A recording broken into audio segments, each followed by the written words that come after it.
2 ആൾ minimum ഉണ്ടെങ്കിൽ ആ നാട്ടിൽ പള്ളി എടുക്കാം. മിനിമം 2. ഇനിയിപ്പം ഒരാളാണെങ്കിലും പറ്റും.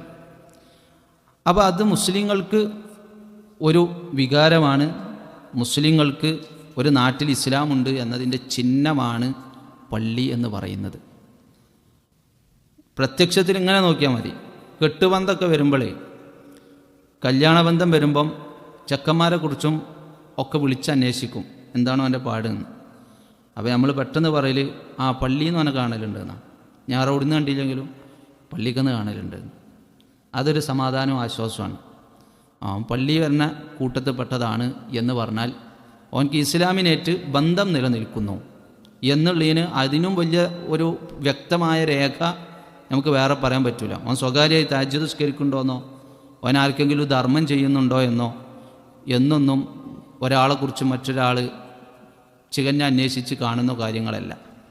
എന്നാൽ എല്ലാവർക്കും ആണ്ടും കെട്ടും റിയാ പേടിക്കേണ്ടതില്ലാത്ത ഒരാൾ പറയാണ് ഞാൻ പള്ളിയിൽ കയറലില്ല, അത് റിയാ പേടിച്ചിട്ട് ഞാൻ പള്ളിയിൽ കയറുമ്പോൾ ആൾക്കാരൊക്കെ എന്നെ കാണൂലേ എന്ന് പറഞ്ഞാൽ അവനോട് പോയി പണിയൊക്കാൻ പറയാം. അങ്ങനത്തെ ഒരു റിയാ അവിടെ ഇല്ല. ഞാൻ ജമാഅത്ത് നിസ്കരിക്കലില്ല, അത് റിയാ പേടിച്ചിട്ട് ആളെ കാണിക്കാൻ പാടില്ലല്ലോ ഇബാദത്ത് ചെയ്യുമ്പോൾ. അപ്പം ഞാൻ ജമാഅത്ത് നിസ്കരിക്കുമ്പോൾ ആൾക്കാരൊക്കെ എന്നെ കാണില്ലേ ഞാൻ നിസ്കരിക്കണ് എന്നും പറഞ്ഞിട്ട് ഇവന് ജമാഅത്തിന് വരണില്ല എന്ന് തീരുമാനിച്ചാൽ അത് അസ്ഥാനത്തുള്ള തഖ്വയാണ്. അതിന് തഖ്വ അറിയില്ല. അള്ളാഹുവും റസൂലും പറഞ്ഞതിലൂടെ ജീവിതം സൂക്ഷ്മമാക്കുക എന്നതിനാണ് തഖ്വ എന്നറിയാം. അപ്പം തഖ്വൻ്റെ പേരിൽ നിങ്ങൾ ജമാഅത്ത് മുടക്കിക്കോളിൻ, അതല്ലെങ്കിൽ പള്ളിയിൽ വരുന്നത് മുടക്കിക്കോളിൻ എന്ന് നബി സല്ലല്ലാഹു അലൈഹി വസല്ലം ആരോടും പറഞ്ഞിട്ടില്ല. അത് ആൾക്കാരെ കാണിക്കേണ്ട ഇബാദത്താണ്.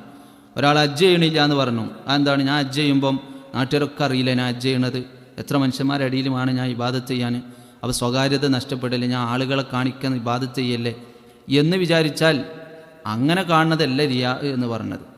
കാണിച്ച് ചെയ്യേണ്ടത് കാണിച്ച് തന്നെ ചെയ്യണം. അത് കാണിക്കാതെ വന്നാൽ പ്രശ്നമാണ്.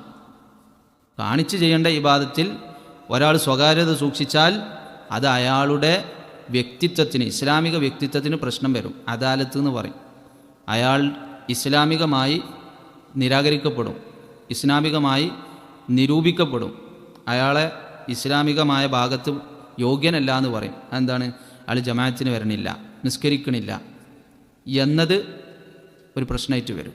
അപ്പോൾ പരസ്യമായി ചെയ്യേണ്ട ഇബാദത്ത് പരസ്യമായി ചെയ്യണം, സ്വകാര്യമായി ചെയ്യേണ്ട ഇബാദത്ത് സ്വകാര്യമായി ചെയ്യണം. സ്വകാര്യമായി ചെയ്യേണ്ടത് ചിലപ്പം പരസ്യമായിട്ടും ചെയ്യേണ്ടി വരും. സ്വകാര്യമായി ചെയ്യേണ്ട ഇബാദത്താണ്, അത് ചിലപ്പം മസ്ലഹത്തിന് വേണ്ടിയോ പഠിപ്പിക്കാൻ വേണ്ടിയോ മറ്റോ പരസ്യമായി ചെയ്യേണ്ടി വരും. ഇപ്പോൾ സുന്നത്ത് നിസ്കാരം സ്വകാര്യമായി ചെയ്യലാണ് അസ്ല്, അടിസ്ഥാനം. എന്നിരിക്കെ ചിലപ്പോൾ അത് നബി സല്ലല്ലാഹു അലൈഹി വസല്ലം പരസ്യമായി നിർവഹിച്ചത് നമുക്ക് കാണാൻ പറ്റും. ആരെങ്കിലുമൊക്കെ വന്നാൽ കണ്ടോട്ടെ എന്ന് വെച്ചിട്ട് വാതിൽ തുറന്ന് വെച്ചിട്ട് നബി സല്ലല്ലാഹു അലൈഹി വസല്ലം തഹജ്ജുദ് നിസ്കരിക്കലുണ്ടേ. കാരണം എങ്ങനെ നബിൻ്റെ നിസ്കാരം എന്നൊക്കെ നോക്കി പഠിക്കാൻ ചിലപ്പോൾ സഹാബത്ത് രാത്രികളിൽ വരും. അപ്പോൾ ഇപ്പം വീട്ടിൽ കയറിയാൽ കുഴപ്പമില്ല എന്നത് അറിയിക്കാൻ റസൂൽ വാതിലൊന്ന് തുറന്നേക്കും. അപ്പോൾ ഞാൻ പറഞ്ഞു വരുന്നത്, മസ്ജിദ് ഒരു നാട്ടിൽ ഇസ്ലാമുണ്ട് എന്നതിൻ്റെ ചിഹ്നം എങ്കിൽ ആ നാട്ടുകാരനാണെങ്കിൽ അയാൾ ആ പള്ളി കാണണം. അപ്പോൾ പറയുകയാണ് എനിക്ക് ജോലിയാണ്, ആയിക്കോട്ടെ ജോലി കഴിഞ്ഞിട്ട് മതി, ആഴ്ച ഒരു ദിവസം എനിക്ക് പള്ളിയിൽ വരാൻ കഴിയുള്ളൂ, ആ ഒറ്റ ദിവസം മതി. അത് മറ്റവർക്കൊക്കെ അടയാളം പറഞ്ഞു കൊടുക്കാൻ പറ്റും. ഓനെ കാണണമെങ്കിൽ എല്ലാ ഞായറാഴ്ച അസറിന് ഇവിടെ വന്നാൽ കാണാം. ബാക്കി എവിടെയാണ്? ബാക്കി വേറെ ഓരോ സ്ഥലത്ത് ജോലിയിലാണ്. അപ്പോൾ ആഴ്ചയിൽ ഒരു ദിവസമേ വരുള്ളൂ. വന്നാൽ ചിലപ്പോൾ അന്ന് കുടുംബത്തിൻ്റെ കൂടെയൊക്കെ കറങ്ങും. അസറിന് ആൾ ഇവിടെ സാധാരണ ഉണ്ടാവില്ല. ഒരടയാളാണ്, ഒരാളെ കുറിച്ച് പറയാൻ പറ്റുന്ന ഒരു അടയാളം.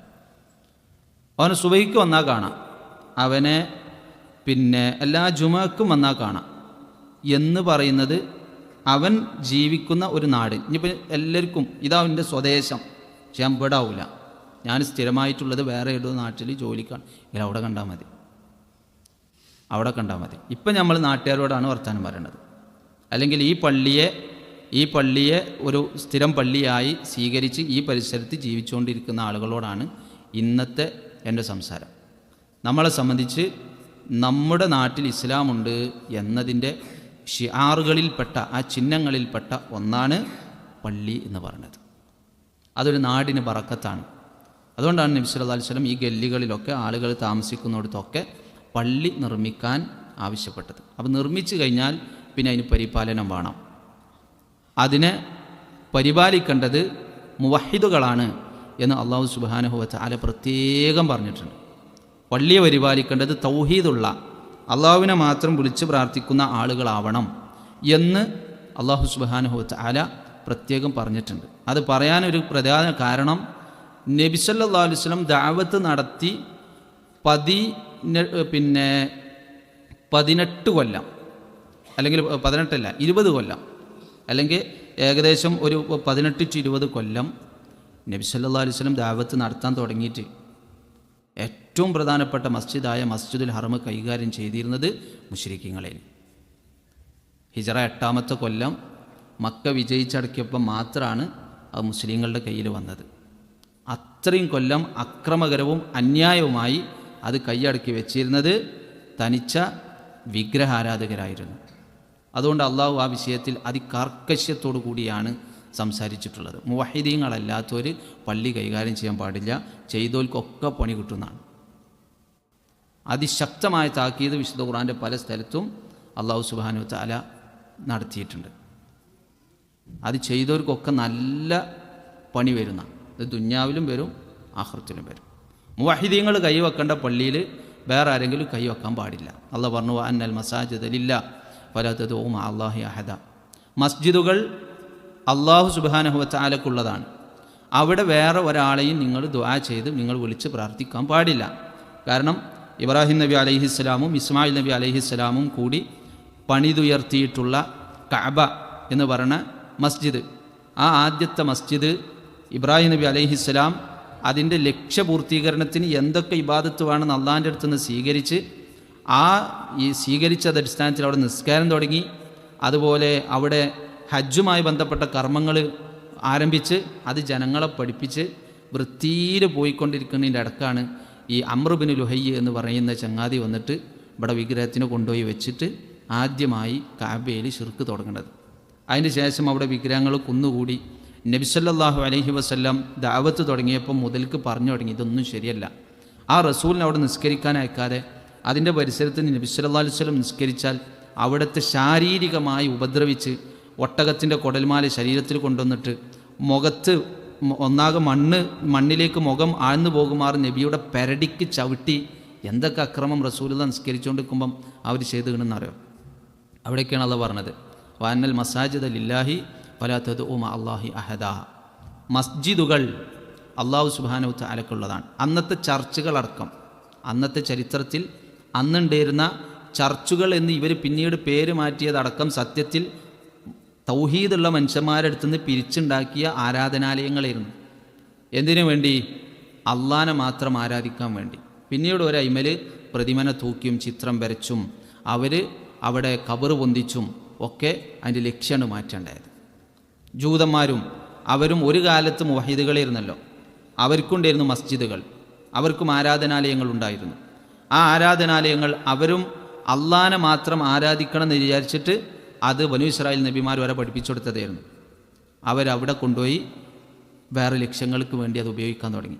അപ്പോൾ ഈ ജൂതരോടും നസാറാക്കളോടും കഅബയെ വശളാക്കിയ മലീമസപ്പെടുത്തിയ മുശ്രിക്കീങ്ങളോടൊക്കെ കൂടിയായിട്ട് അല്ലാഹു സുബ്ഹാനഹു വ തആല പറഞ്ഞതാണ് വഅന്നൽ മസാജിദ ലില്ലാഹി ഫലാ തദ്ഉ മഅ അല്ലാഹി അഹദ. മസ്ജിദുകൾ അള്ളാഹ്ക്കുള്ളതാണ്. അപ്പോൾ ഫലാ തദ്ഉ മഅ അല്ലാഹി അഹദ, അല്ലാത്ത ഒരാളെ നിങ്ങൾ അവിടെ വിളിച്ച് പ്രാർത്ഥിക്കരുത് എന്ന് പറഞ്ഞു. അപ്പം ഇനി അടുത്തൊരു വർത്താനം ഉണ്ടാവും, എന്നാൽ പള്ളി പൂട്ടിയിടാ. അതിനാ പൂട്ടിയിടണത്? ഞങ്ങൾ ആരാധിക്കുകയാണെങ്കിൽ പ്രാർത്ഥിക്കുകയാണെങ്കിൽ അവിടുന്ന് അള്ളാഹിനെ മാത്രമേ വിളിച്ച് പ്രാർത്ഥിക്കുള്ളൂ, പക്ഷെ പൂട്ടിയിട്ട് പോവാം, വേറെ ആരും വിളിക്കണില്ല, അള്ളാഹിനെയും വിളിക്കണില്ല എന്നതല്ല അള്ളാഹ് ഉദ്ദേശിച്ചത്. അള്ളാഹ് ഉദ്ദേശിച്ചത് അവിടെ കണ്ടിന്യൂസ് ആയിട്ട് അള്ളാഹ്ക്കുള്ള ഇബാദത്ത് മാത്രമായിട്ട് നടന്നുകൊണ്ടിരിക്കണം എന്നാണ്. മസ്ജിദിൽ തുടർന്ന് ആ മസ്ജിദുകളെ നിശ്ചലമാക്കാതെ, ആ മസ്ജിദുകൾ അതിൻ്റെ പ്രവർത്തനത്തിൽ നിന്ന് ഇല്ലാതെയാവാതെ തുടർച്ചയായി അള്ളാഹിനെ ഇബാദത്ത് ചെയ്യും വേണം. അത് അള്ളാഹ്ക്ക് മാത്രമല്ല വേറൊരു മഖ്ലൂക്കിനും കൊടുക്കാതെ അള്ളാഹ്ക്ക് മാത്രമായി ഇബാദത്ത് തിരിച്ചുകൊണ്ടിരിക്കും വേണം എന്നാണ് മസ്ജിദിനെ കുറിച്ച് അള്ളാഹുവിൻ്റെ താല്പര്യം. അവിടെ അള്ളാഹ് ആദ്യം പറഞ്ഞു ഈ ശിർക്ക് ചെയ്യണ പോലെ വിഷയത്തെ അഡ്രസ്സ് ചെയ്തിട്ട് നിങ്ങൾ ശിർക്ക് ചെയ്യാൻ പാടില്ല. അപ്പം ഞാൻ ഒരാൾ ചിന്തിക്കുകയാണ് ഞാൻ ശിർക്ക് ചെയ്യണില്ല, തൗഹീദും ചെയ്യണില്ല എന്ന് പറഞ്ഞാൽ അള്ളാഹ്ക്കുള്ള നിസ്കാരം വേണ്ട, ആർക്കുള്ള നിസ്കാരം വേണ്ട എന്ന് പള്ളി പൂട്ടിയിട്ട് പോകാൻ പറ്റുമോ? പൂട്ടിയിട്ട് പോകാൻ പറ്റില്ല. ആ പള്ളിയിൽ അള്ളാഹുവിനുള്ള ഇബാദത്ത് സജീവമായി നടന്നുകൊണ്ടിരിക്കണം. പള്ളിയിൽ അള്ളാഹുവിനുള്ള ഇബാദത്ത് സജീവമായി നടന്നുകൊണ്ടിരിക്കണം. അതുകൊണ്ട് ഞാൻ എൻ്റെ സംസാരത്തിൻ്റെ ആദ്യത്തെ പോയിൻ്റ് പറയുന്നത്, നമ്മൾ ഈ നാട്ടുകാരാണെങ്കിൽ, ഈ പള്ളിയോട് ചുറ്റിപ്പറ്റി ജീവിക്കുന്നവരാണെങ്കിൽ 2 ആഴ്ചയിലേ എനിക്ക് ഈ പള്ളിയിൽ കയറാൻ പറ്റുള്ളൂ, ബാക്കി ഞാൻ ഇവിടെ ഉണ്ടാവില്ല എന്നാണ്. മാസത്തിലൊരിക്കലേ ഞാൻ നാട്ടിലുണ്ടാവുള്ളൂ എന്നാണെങ്കിൽ അന്ന് ഞാൻ ഇവിടെ ഉണ്ടാവണം, അന്ന് ഞാൻ ഇവിടെ ഉണ്ടാവും. അതാണ് പള്ളിയുമായി ബന്ധപ്പെട്ട് നമ്മൾ അറിയേണ്ട ഏറ്റവും പ്രധാനപ്പെട്ട ഞാൻ ചെയ്യേണ്ടത് എന്ന് നമുക്ക് തീരുമാനിക്കാവുന്ന ഒരു കാര്യം. ഞാൻ ചെയ്യേണ്ടത് എന്ന് വിചാരിച്ച് നമുക്ക് തീരുമാനിക്കാവുന്ന ഒരു കാര്യം എന്ന് പറയുന്നത്, ആ പള്ളിയിൽ എൻ്റെ സാന്നിധ്യം എപ്പോൾ എനിക്ക് സാധിക്കുമോ, പള്ളിയിലിരിക്കണം, അതിൻ്റെ പേര് ജോലി ഒഴിവാക്കണം എന്ന് ശറഇല്ല. അങ്ങനെയല്ല, എനിക്ക് പള്ളിയിലിരിക്കണം, അതുകൊണ്ട് ഞാൻ നയിക്കാൻ പോണില്ല, അധ്വാനിക്കാൻ പോണില്ല, കുടുംബം പോറ്റൂല, അതിന് ഞാനിഞ്ഞ് ഭൗതികപരമായി ഞാനും എൻ്റെ കുടുംബം വളരെ കഷ്ടപ്പെട്ടാലും എനിക്ക് ഇങ്ങനെ പള്ളിയിലിരിക്കണം എന്ന ശരീഅത്ത് ഇസ്ലാമിലില്ല. അതേ സന്ദർഭത്തിൽ എനിക്ക് എപ്പോൾ ഒഴിവ് കിട്ടുമോ അപ്പം ഞാൻ പള്ളിയിലുണ്ടാവും.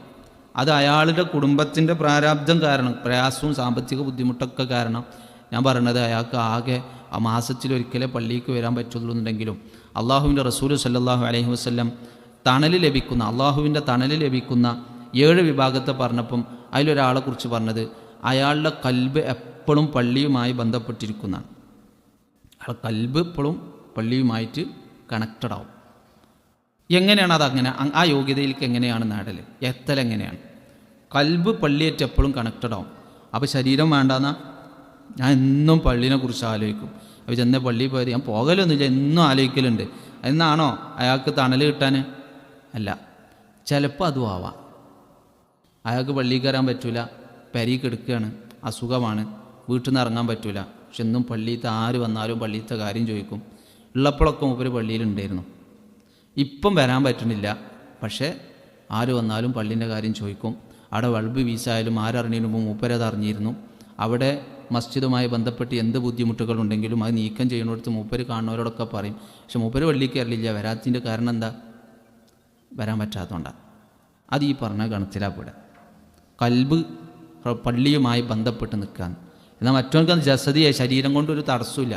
അപ്പോൾ ആൾ ഇവിടെ വന്നിട്ട് തന്നെയാണ് ആ ബന്ധം സ്ഥാപിക്കുന്നത്, പള്ളിയിൽ വന്നിട്ട് തന്നെയാണ് ആ ബന്ധം സ്ഥാപിക്കുന്നത്. ഓർക്ക് തണലുണ്ട് എന്നാ, ആ തണൽ ചിലപ്പോൾ അർശിൻ്റെ തണലാവും, അള്ളാഹു ഉദ്ദേശിച്ച തണലാവും. അപ്പോൾ ആ തണൽ കിട്ടുന്നതിൽ ഒരു വിഭാഗത്തെ പറഞ്ഞത് ഇപ്പോൾ അതാണ്, അവർ പള്ളിയുമായി തൻ്റെ ഹൃദയം ബന്ധപ്പെടുത്തിയവരായിരിക്കും. ആ ഹൃദയം ബന്ധപ്പെടുത്തിയ മനുഷ്യൻ, അയാൾക്ക് തണലുണ്ട് എന്ന് പറയണമെങ്കിൽ അത് ഇനി നമ്മൾ അമലാക്കേണ്ട ഒന്നാണ്. അത് നമ്മൾ അമലാക്കുക എന്ന് പറയുമ്പം ആ പള്ളിയിൽ ഇപ്പം നബി സല്ലല്ലാഹു അലൈഹി വസല്ലമ പഠിപ്പിച്ചതനുസരിച്ച് ഉലമാക്കളൊരു ക്രമം വെച്ചിൽ ഒരു പള്ളിയിൽ ഞാൻ ഏത് പള്ളിയിൽ പോകണം എന്നുള്ളത് ചർച്ച ചെയ്യണോടത്ത് പറഞ്ഞത് കേൾക്കാം. ഞാൻ അവിടെ ഉണ്ടായാൽ ജമാഅത്ത് നടക്കുന്ന പള്ളി ഉണ്ടാവും, ഞാൻ ഇല്ലെങ്കിൽ ജമാഅത്ത് മുടങ്ങാൻ സാധ്യതയുണ്ട് എന്നുണ്ടെങ്കിൽ ആ പള്ളിയിൽ എൻ്റെ സാന്നിധ്യം അത്യാവശ്യമാണ്. ഞാൻ ഇല്ലെങ്കിൽ ജമാഅത്ത് മുടങ്ങാൻ സാധ്യതയുള്ള പള്ളി ഉണ്ടെങ്കിൽ അവിടെ എൻ്റെ സാന്നിധ്യം അത്യാവശ്യമാണ്. അവിടെയാണ് നമ്മളെ സംബന്ധിച്ചിടത്തോളം കൺഫ്യൂഷൻ ഇല്ല. അള്ളാഹനെ മാത്രം ആരാധിക്കുന്ന ഒരു വിഭാഗത്തിൻ്റെ കൂടെ ജമാഅത്ത് നടത്തുക എന്നുള്ളതുകൊണ്ടാണല്ലോ നമ്മൾ സലഫി മസ്ജിദ് എന്നും പറഞ്ഞിട്ട് വേറെ മസ്ജിദിറ്റ് വരുന്നത്. അള്ളാഹുവിനെ മാത്രം ആരാധിക്കുന്ന മനുഷ്യന്മാരെ കൂടെ തോളോട് തോള് ചേർന്ന് സ്വഫ് ചേർന്ന് നിസ്കരിക്കാനുള്ള ആഗ്രഹം കൊണ്ടാണ് ഒരു നാട്ടിൽ വേറെ പള്ളി ഉണ്ടായിട്ടും നമ്മൾ സലഫി മസ്ജിദ് നിർമ്മിക്കുന്നത് അതിൻ്റെ പേരിലാണ്. അങ്ങനെ നിർമ്മിക്കുമ്പോൾ ആ മസ്ജിദിൽ എൻ്റെ സാന്നിധ്യം അത്യാവശ്യമാണ്. മറ്റുള്ളവരെ അപേക്ഷിച്ച് നമ്മൾ ഈ എണ്ണം കുറവേക്കാരം. ഇനി ഉള്ളവരെ തന്നെ എല്ലാവരും നാട്ടിലുണ്ടായിക്കോളുന്നില്ല. ജോലിക്ക് പോണവരുണ്ട്, ഈ പറഞ്ഞ തടസ്സം, രോഗം, പല തിരക്കുകളിലൊക്കെ പെടുന്നവരുണ്ടാവും. അപ്പോൾ പിന്നെ ഇന്ന് ആർക്കാ തിരക്കില്ലാത്തതെന്ന് ഞാൻ ലിസ്റ്റ് എടുത്തിട്ട് ഇന്ന് ഞാൻ പോകണമെന്നല്ല, ഞാൻ ഇന്ന് അവിടെ പോയി നോക്കണം, ഇന്ന് ഞാൻ നാട്ടിലുണ്ട് എങ്കിൽ ഞാൻ ഇന്ന് പോകണം, ബാക്കി കാര്യം ഞാൻ അന്വേഷിക്കും ചെയ്യും. അപ്പോൾ ഏറ്റവും പ്രയാസമുള്ളൊരു സംഗതി പള്ളി കമ്മിറ്റിക്ക് മീറ്റിംഗ് കൂടാനാണ്. ആളെത്തിപ്പെടില്ല. പള്ളി കമ്മിറ്റിക്ക് മീറ്റിംഗ് കൂടിയിട്ട് എന്താ തീരുമാനിക്കാനുള്ളത്? നമ്മളെ പെരീക്ക് കൊണ്ടുപോകാനുള്ള ഒരു വരുമാനം ഇപ്പോൾ അതുകൊണ്ട് ഉണ്ടാകാൻ പോകണില്ല. ഇപ്രാവശ്യം കറണ്ട് ബില്ല് കൂടുണ്ട്, അല്ലെങ്കിൽ ഇപ്രാവശ്യം നമുക്കിങ്ങനെ ഒരു സൗകര്യപ്പെടുത്തേണ്ടത് ആവശ്യമുണ്ട്, പള്ളിയുമായി ബന്ധപ്പെട്ട് ഇന്ന ചില പ്രതിസന്ധികൾ വന്നിട്ടുണ്ട്, അപ്പോൾ അതൊന്ന് തീരുമാനമാണ്. അപ്പോൾ ഒറ്റയ്ക്ക് തീരുമാനിക്കാൻ പറ്റുന്ന കാര്യമില്ല അതൊന്നും. അത് ശൂറ കൂടിയിട്ട് തീരുമാനിക്കേണ്ട സംഗതികളാണ്. മീറ്റിംഗ് കൂടി തീരുമാനിക്കുമ്പം മീറ്റിങ്ങിന് ആളെത്തണമല്ലോ. അപ്പം എൻ്റെ അസാന്നിധ്യം കൊണ്ട് ഈ പറയുന്ന പള്ളിയിൽ ഈ നിസ്കരിക്കാൻ വരുന്നവർക്ക് ഞാൻ ചെയ്തു കൊടുക്കേണ്ട സൗകര്യം, നിസ്കരിക്കാൻ വരുന്നവർക്ക് ചെയ്തു കൊടുക്കേണ്ട സൗകര്യം എൻ്റെ അസാന്നിധ്യം കാരണം മീറ്റിംഗ് വൈകി, ആ സൗകര്യം വൈകിയാൽ അതിൽ നമ്മൾ ഖേദം പ്രകടിപ്പിക്കണം, അതിൽ നമുക്ക് സങ്കടം ഉണ്ടാവണം. എൻ്റെ അസാന്നിധ്യം കാരണം ഒരു മീറ്റിംഗ് വൈകി, ആ മീറ്റിംഗ് വൈകിയത് കൊണ്ട് തീരുമാനമെടുക്കാൻ വൈകിയതിലൂടെ നിസ്കാരക്കാർക്ക് ചെയ്തു കൊടുക്കേണ്ടിയിരുന്നൊരു സംവിധാനം അതിൻ്റെ പേരിൽ വൈകി എങ്കിൽ അതിൽ നമ്മളെ സംബന്ധിച്ച് സങ്കടം ഉണ്ടാവണം. അപ്പോൾ ഞാൻ പറഞ്ഞു വരുന്നത്, പള്ളിയുമായി നമ്മുടെ ശാരീരിക മാനസിക ബന്ധം അത് മുസ്ലിമിനെ സംബന്ധിച്ച് മുസ്ലിമിൻ്റെ ജീവിതത്തിൽ അവൻ ടൈം ടേബിൾ വെക്കുമ്പം അതിൽ കാണണ്ട, അതിൽ സമയം കാണേണ്ട ഒന്നാണ്. സമയം കാണാത്തൊരു സംഗതി ഉണ്ട്. പള്ളിയുമായിട്ട് ബാങ്ക് കൊടുക്കുന്നു, ഏതാ പള്ളിയിൽ പോയി നമ്മൾ നിസ്കരിക്കും. ഇതല്ല ഞാൻ പറയുന്നത്. എനിക്ക് പള്ളിയുടെ പരിചരണവും പള്ളിയുമായി ബന്ധപ്പെട്ട അന്വേഷണത്തിനുമൊക്കെ ഞാനൊരു സമയം കാണണം, ആ സമയത്ത് ഞാനവിടെ ഉണ്ടാവും. ആ രൂപത്തിൽ പള്ളിയുമായി മസ്ജിദുമായി നമ്മളെ സംബന്ധിച്ച് നമ്മൾ നടത്തേണ്ട കുറേ കാര്യങ്ങൾ ഉണ്ട്. ഇനി ഞാൻ നിങ്ങൾക്ക് വിശുദ്ധ ഖുർആനിൽ നിന്ന് ഒരു ഭാഗം പരിചയപ്പെടുത്താം. അത് നിങ്ങൾ അമാനി മൗലവിയുടെ തഫ്സീറും മറ്റൊക്കെ നോക്കിയിട്ട് നിങ്ങൾക്ക് സൗകര്യപൂർവ്വം നിങ്ങൾ വായിച്ച് പഠിക്കും കൂടി ചെയ്യേണ്ട ഒരു ഭാഗമാണ്. സൂറത്തു നൂറിലുള്ള 35, 36, 37 ആയത്തുകൾ. സൂറത്തു നൂറിൽ 35, 36, 37 ആയത്തുകൾ. ഈ ആയത്തുകളുടെ പ്രത്യേകത, സൂറത്തു നൂറിലാണ് ഇത് അല്ലാഹു സുബ്ഹാനഹു വ തആല ഉൾപ്പെടുത്തിയിട്ടുള്ളത്. ഈ ആയത്തുകൾ മസ്ജിദുമായി ബന്ധപ്പെട്ട ആയത്തുകളാണ്, പള്ളിയുമായി ബന്ധപ്പെട്ട ആയത്തുകളാണ്. ഈ ആയത്ത് അല്ലാഹു സുബ്ഹാനഹു വ തആല ഉൾപ്പെടുത്തിയ സൂറത്തു നൂറാണ്. സൂറത്തു നൂറിൻ്റെ പ്രത്യേകത എന്താണെന്നറിയോ? സൂറത്തു നൂറിൽ അല്ലാഹു സുബ്ഹാനഹു വ തആല ചർച്ച ചെയ്യുന്ന പ്രധാന വിഷയം മനുഷ്യന്മാരുടെ സാമൂഹിക ജീവിതം എങ്ങനെ സുഗമമായി മുന്നോട്ട് പോകും. ഇതാണ് അതിൻ്റെ തീം, സൂറത്തു നൂറിലെ തീം. അതിൽ തന്നെ അതൊരു ഏരിയയാണ് പ്രത്യേകം ചർച്ച ചെയ്യുന്നത്. അതായത് ലൈംഗിക വിശുദ്ധിയും അതുപോലെ ഇതുമായി ബന്ധപ്പെട്ട കുറേ കാര്യങ്ങളും. ലൈംഗികാരോപണം നടത്തുക, വ്യഭിചാരം നടത്തിയാലതിൻ്റെ ശിക്ഷ, അതിലേക്ക് വഴിവെക്കുന്ന കാര്യങ്ങൾ മുമ്പേ തടയൽ, വ്യഭിചാരാരോപണം നടത്തൽ, ഇങ്ങനെ തുടങ്ങി ഒരുപാട് കാര്യങ്ങളാണ് സൂറത്തു നൂറിൻ്റെ ഫസ്റ്റ് ടു ലാസ്റ്റ് പരിശോധിച്ചാൽ നമുക്ക് കാണാൻ പറ്റില്ല. വിവാഹം നടത്തി കൊടുക്കുന്നതിനെക്കുറിച്ച് ഒക്കെ. അതിൻ്റെ ഇടക്ക് അല്ലാഹു സുബ്ഹാനഹു വ തആല തൗഹീദിന് സമയം കാണാണ്. ആ സൂറത്തുകളിൽ ഈ മെയിൻ ചർച്ചൻ്റെ ഇടക്ക് തൗഹീദിനെ സംബന്ധിച്ച് അല്ലാഹു ചില ആയത്തുകൾ ഉൾപ്പെടുത്തുകയാണ്. അതുപോലെ ഈ പറയുന്ന മസ്ജിദിനെക്കുറിച്ച് അല്ലാഹു സുബ്ഹാനഹു വ തആല ആയത്ത് ഉൾപ്പെടുത്താണ്. അതിനെക്കുറിച്ച് പണ്ഡിതന്മാർ ഒരുപാട് ബന്ധങ്ങൾ പറയുന്നുണ്ട്. എന്താണ് സാമൂഹിക ജീവിതവും മസ്ജിദും തമ്മിലുള്ള ബന്ധം, എന്താണ് ഇതിൻ്റെ ഇടക്ക് തൗഹീദ് പറഞ്ഞതിൻ്റെ ബന്ധം ഒക്കെ അല്ലാഹു സുബ്ഹാനഹു വ തആല ചർച്ച ചെയ്യുന്നുണ്ട്, പണ്ഡിതന്മാർ ചർച്ച ചെയ്യുന്നുണ്ട്. അപ്പോൾ അവിടെയാണ് അല്ലാഹു സുബ്ഹാനഹു വ തആല ഈ സൂറത്തു നൂറിൽ പറയുന്നത്, അല്ലാഹു നൂറുസ് സമാവാതി വൽ അർളി, അല്ലാഹു ആകാശങ്ങൾക്കും ഭൂമിക്കും നൂറാണ്, പ്രകാശമാണ്. മഥലു നൂരിഹി, അള്ളാഹുവിൻ്റെ പ്രകാശത്തിൻ്റെ ഉപമ കമിഷ്കാത്തിൻ ഫിഹ മിസ്ബാഹുൻ, അള്ളാഹുവിൻ്റെ പ്രകാശത്തിൻ്റെ ഉടമ ഒരു മിഷ്കാത്ത് വിളക്ക് മാടം പോലെയാണ്, അതിലൊരു വിളക്കുണ്ട്. അൽ മിസ്ബാഹു ഫി സുജാജ, ആ വിളക്ക് വെച്ചിരിക്കുന്നത് ഒരു സ്ഫടികത്തിലാണ്.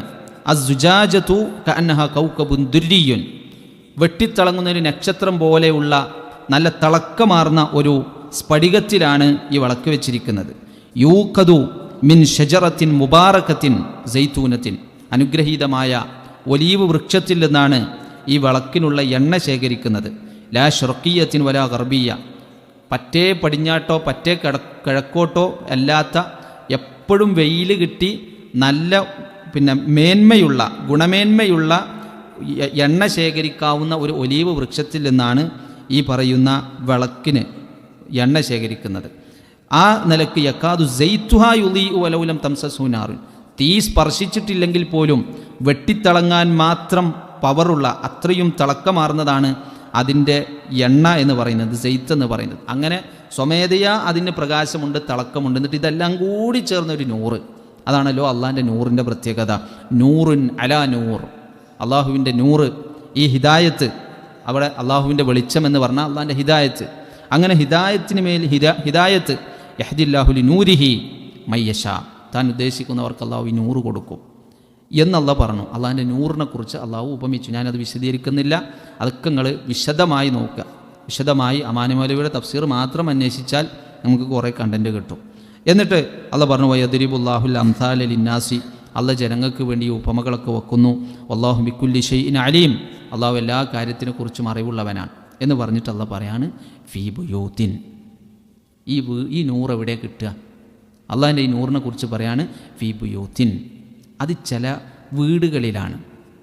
അതിനല്ലാഹു അൻ തുർഫ, അത് പണിയാൻ, അത് എടുപ്പെടുക്കാൻ അള്ളാഹു പെർമിഷൻ കൊടുത്തിട്ടുണ്ട് എന്നാണ് മസ്ജിദുകൾ.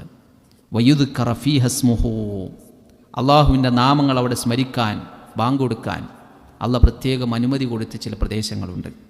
യുസബ്ബിഹു ലഹു ഫീഹ, അവിടെ അള്ളാഹുവിന് വേണ്ടി പ്രകീർത്തനങ്ങൾ ഉണ്ടാവും. അതിവിടെ നിസ്കാരം. ബിൽ ഗുദുവ്വി, സുബ്ഹിക്ക്, വൽ ആസാൽ, ളുഹുറിനും അസുറിനും മഗ്രിബിനും ഇശായിനും നിസ്കാരത്തിന് പ്രത്യേകം അനുമതി കൊടുത്ത് ചില കെട്ടിടങ്ങളുണ്ട്, ചില വീടുകളുണ്ട്. ആ വീടുകളിലാണ് ഈ പ്രകാശമുള്ളത്, എന്ന് അല്ലാഹു സുബ്ഹാനഹു വ തആല പറഞ്ഞു. മസ്ജിദിക്ക് പോകുമ്പോഴുള്ള ദിക്റിൽ പെട്ടതാണ് അല്ലാഹുമ്മ ജഅൽ ഫീ ഖൽബി നൂറ വഫീ ലിസാനി നൂറ വഫീ സമഇ നൂറ വഫീ ബസരി നൂറ വമിൻ ഫൗഖി നൂറ വഅൻ യമീനി നൂറ വഅൻ ഷിമാലി നൂറ എന്ന് തുടങ്ങുന്ന ദിക്ർ പള്ളിയിൽ പോകുമ്പോൾ ചെല്ലാനുള്ള. അല്ലാഹുവേ, എൻ്റെ കണ്ണിനും കാതിനും എൻ്റെ വലതിനും ഇടതിനും മുകളിലും താഴെയും ഒക്കെ നീ നൂറ് നൽകണേ എന്ന് നൂറിനെ തേടിക്കൊണ്ടുള്ള പ്രാർത്ഥന പള്ളിക്ക് വരുമ്പം നബി സല്ലല്ലാഹു അലൈഹി വസല്ലം നമ്മളെ പഠിപ്പിച്ചിട്ടുണ്ട്. ആ നൂറ് കിട്ടുന്ന സ്ഥലം പള്ളിയാണ്. ആ പള്ളിയിൽ അള്ളാഹു ആ നൂറ് വെച്ച് തന്നിട്ടുണ്ട് എന്നാണ്. ഒരു നാടിനുള്ള പ്രകാശം, ഒരു നാടിൻ്റെ വറക്കത്ത്, ഒരു നാടുമായി ബന്ധപ്പെട്ട് എന്തൊക്കെ പ്രശ്നമുണ്ടോ അതിൻ്റെ പരിഹാരം അതാ പള്ളിയായിരിക്കും. മസ്ജിദുൻ നബവി അങ്ങനെയായിരുന്നു. മസ്ജിദുൻ നബവി 5 വക്ത നിസ്കാരം കഴിഞ്ഞ് പൂട്ടിപ്പോണ ഒന്നല്ലായിരുന്നു. മറിച്ച് നബി സല്ലല്ലാഹു അലൈഹി വസല്ലമയെ ചുറ്റിപ്പറ്റിയുള്ള സഹാബത്തിൻ്റെ ജീവിതവുമായി ബന്ധപ്പെട്ട് എന്തൊക്കെ പ്രശ്നങ്ങളുണ്ടോ ഓരോ കുടുംബത്തിലെ പ്രശ്നത്തിനും പരിഹാരം ഓര് തേടിയത് ആ പള്ളിയിലായിരുന്നു. എല്ലാറ്റിനും ആ പള്ളി പരിഹാരമാകുക, ആ പള്ളി ഹിദായത്തിൻ്റെ കേന്ദ്രമായി വർത്തിക്കുക എന്ന് പറയുന്നതാണ് പള്ളിയുമായി ബന്ധപ്പെട്ട് അല്ലാഹു സുബ്ഹാനഹു വ തആല കണ്ടിട്ടുള്ളത്. എല്ലായിടത്തും നിങ്ങൾ ചരിത്രം അന്വേഷിച്ച് നോക്കിയാൽ നിങ്ങൾക്ക് കാണാൻ പറ്റും. അൽ ജാമിഉൽ കബീർ എന്ന് പറയുന്ന പ്രയോഗം ധാരാളമായി അറബി കിതാബുകൾ, പ്രത്യേകിച്ച് ചരിത്ര കിതാബുകളിലൊക്കെ നമുക്ക് കാണാൻ പറ്റും. എന്ന് പറഞ്ഞാൽ വലിയ ജുമാഅത്ത് പള്ളി എന്നാണ് പറയാം. ജുമാഅത്ത് പള്ളി, അത് ജുമാഅത്ത് പള്ളിയിലെ ജുമാ നടക്കുന്ന മഹത്വം പറയാനല്ല പണ്ഡിതന്മാർ ആ പ്രയോഗം നടത്തൽ. മറിച്ച് ഓരോ നാടുകളിൽ സഞ്ചരിച്ച് ഏതെങ്കിലുമൊക്കെ നാട്ടിൽ ഉലമാക്കൾ സെറ്റിലാവും. എവിടെയെങ്കിലുമൊക്കെ ഇങ്ങനെ നാട് വിട്ട് സഞ്ചരിച്ച് ഓരോരുത്തർ ഓരോ നാട്ടിൽ സെറ്റിലാവുമ്പം ഒരു സെറ്റിലായത് അവിടുത്തെ പരിസരത്ത് ഏതെങ്കിലും പള്ളിയിലാവും. എന്നിട്ട് ഓരോ തേടി ശിഷ്യന്മാർ വരിക. ഈ പള്ളിയിലായിരുന്നു അവർ ദർസ് നടത്തിയിരുന്നത്. ഈ പള്ളിയിലായിരുന്നു അവരെ തേടി ആളുകൾ വന്ന് അവിടെ താമസിച്ച് ആ പള്ളിയിൽ പഠിക്കുകയാണ് എന്ന് പറയുന്ന പ്രയോഗത്തിന് വേണ്ടി പ്രയോഗിച്ച ഇതാണ് അൽ മസ്ജിദുൽ അൽ ജാമിഉൽ കബീർ എന്ന് പറയുന്ന പ്രയോഗം. വലിയ ജുമാഅത്ത് പള്ളി. ആ ജുമാഅത്ത് പള്ളികളിലാവും ഇറാഖിനെ കേന്ദ്രീകരിച്ചുകൊണ്ട് ഒരുപാട് കാലം ഇറാഖിനെ കേന്ദ്രീകരിച്ചുകൊണ്ട് അവിടെയുള്ള പള്ളികളിൽ ദർസ് നടന്നിരുന്നു. പിന്നെ ഷാമിലുണ്ടായിരുന്നു, മസ്ജിദ് നബവിയിലുണ്ടായിരുന്നു, മസ്ജിദുൽ ഹറാമിലായി ഉണ്ടായിരുന്നു. ഇപ്പോഴും നിലനിൽക്കുന്നു. അങ്ങനെ ഒരു നാടിന് ഈ പറഞ്ഞ ഇറാഖ്, ഷാം, മസ്ജിദ് നബവി, മസ്ജിദുൽ ഹറാം എന്നൊക്കെ പറഞ്ഞ ഏരിയയിലെ പള്ളികളുണ്ടല്ലോ, അത് ആ നാടിനല്ലേനു. ലോകത്തിനായിരുന്നു അവിടുന്ന് വെളിച്ചം പോയത്. ലോകത്തിനെന്ന് പറഞ്ഞാൽ ലോകത്തിൻ്റെ പല ഭാഗത്തു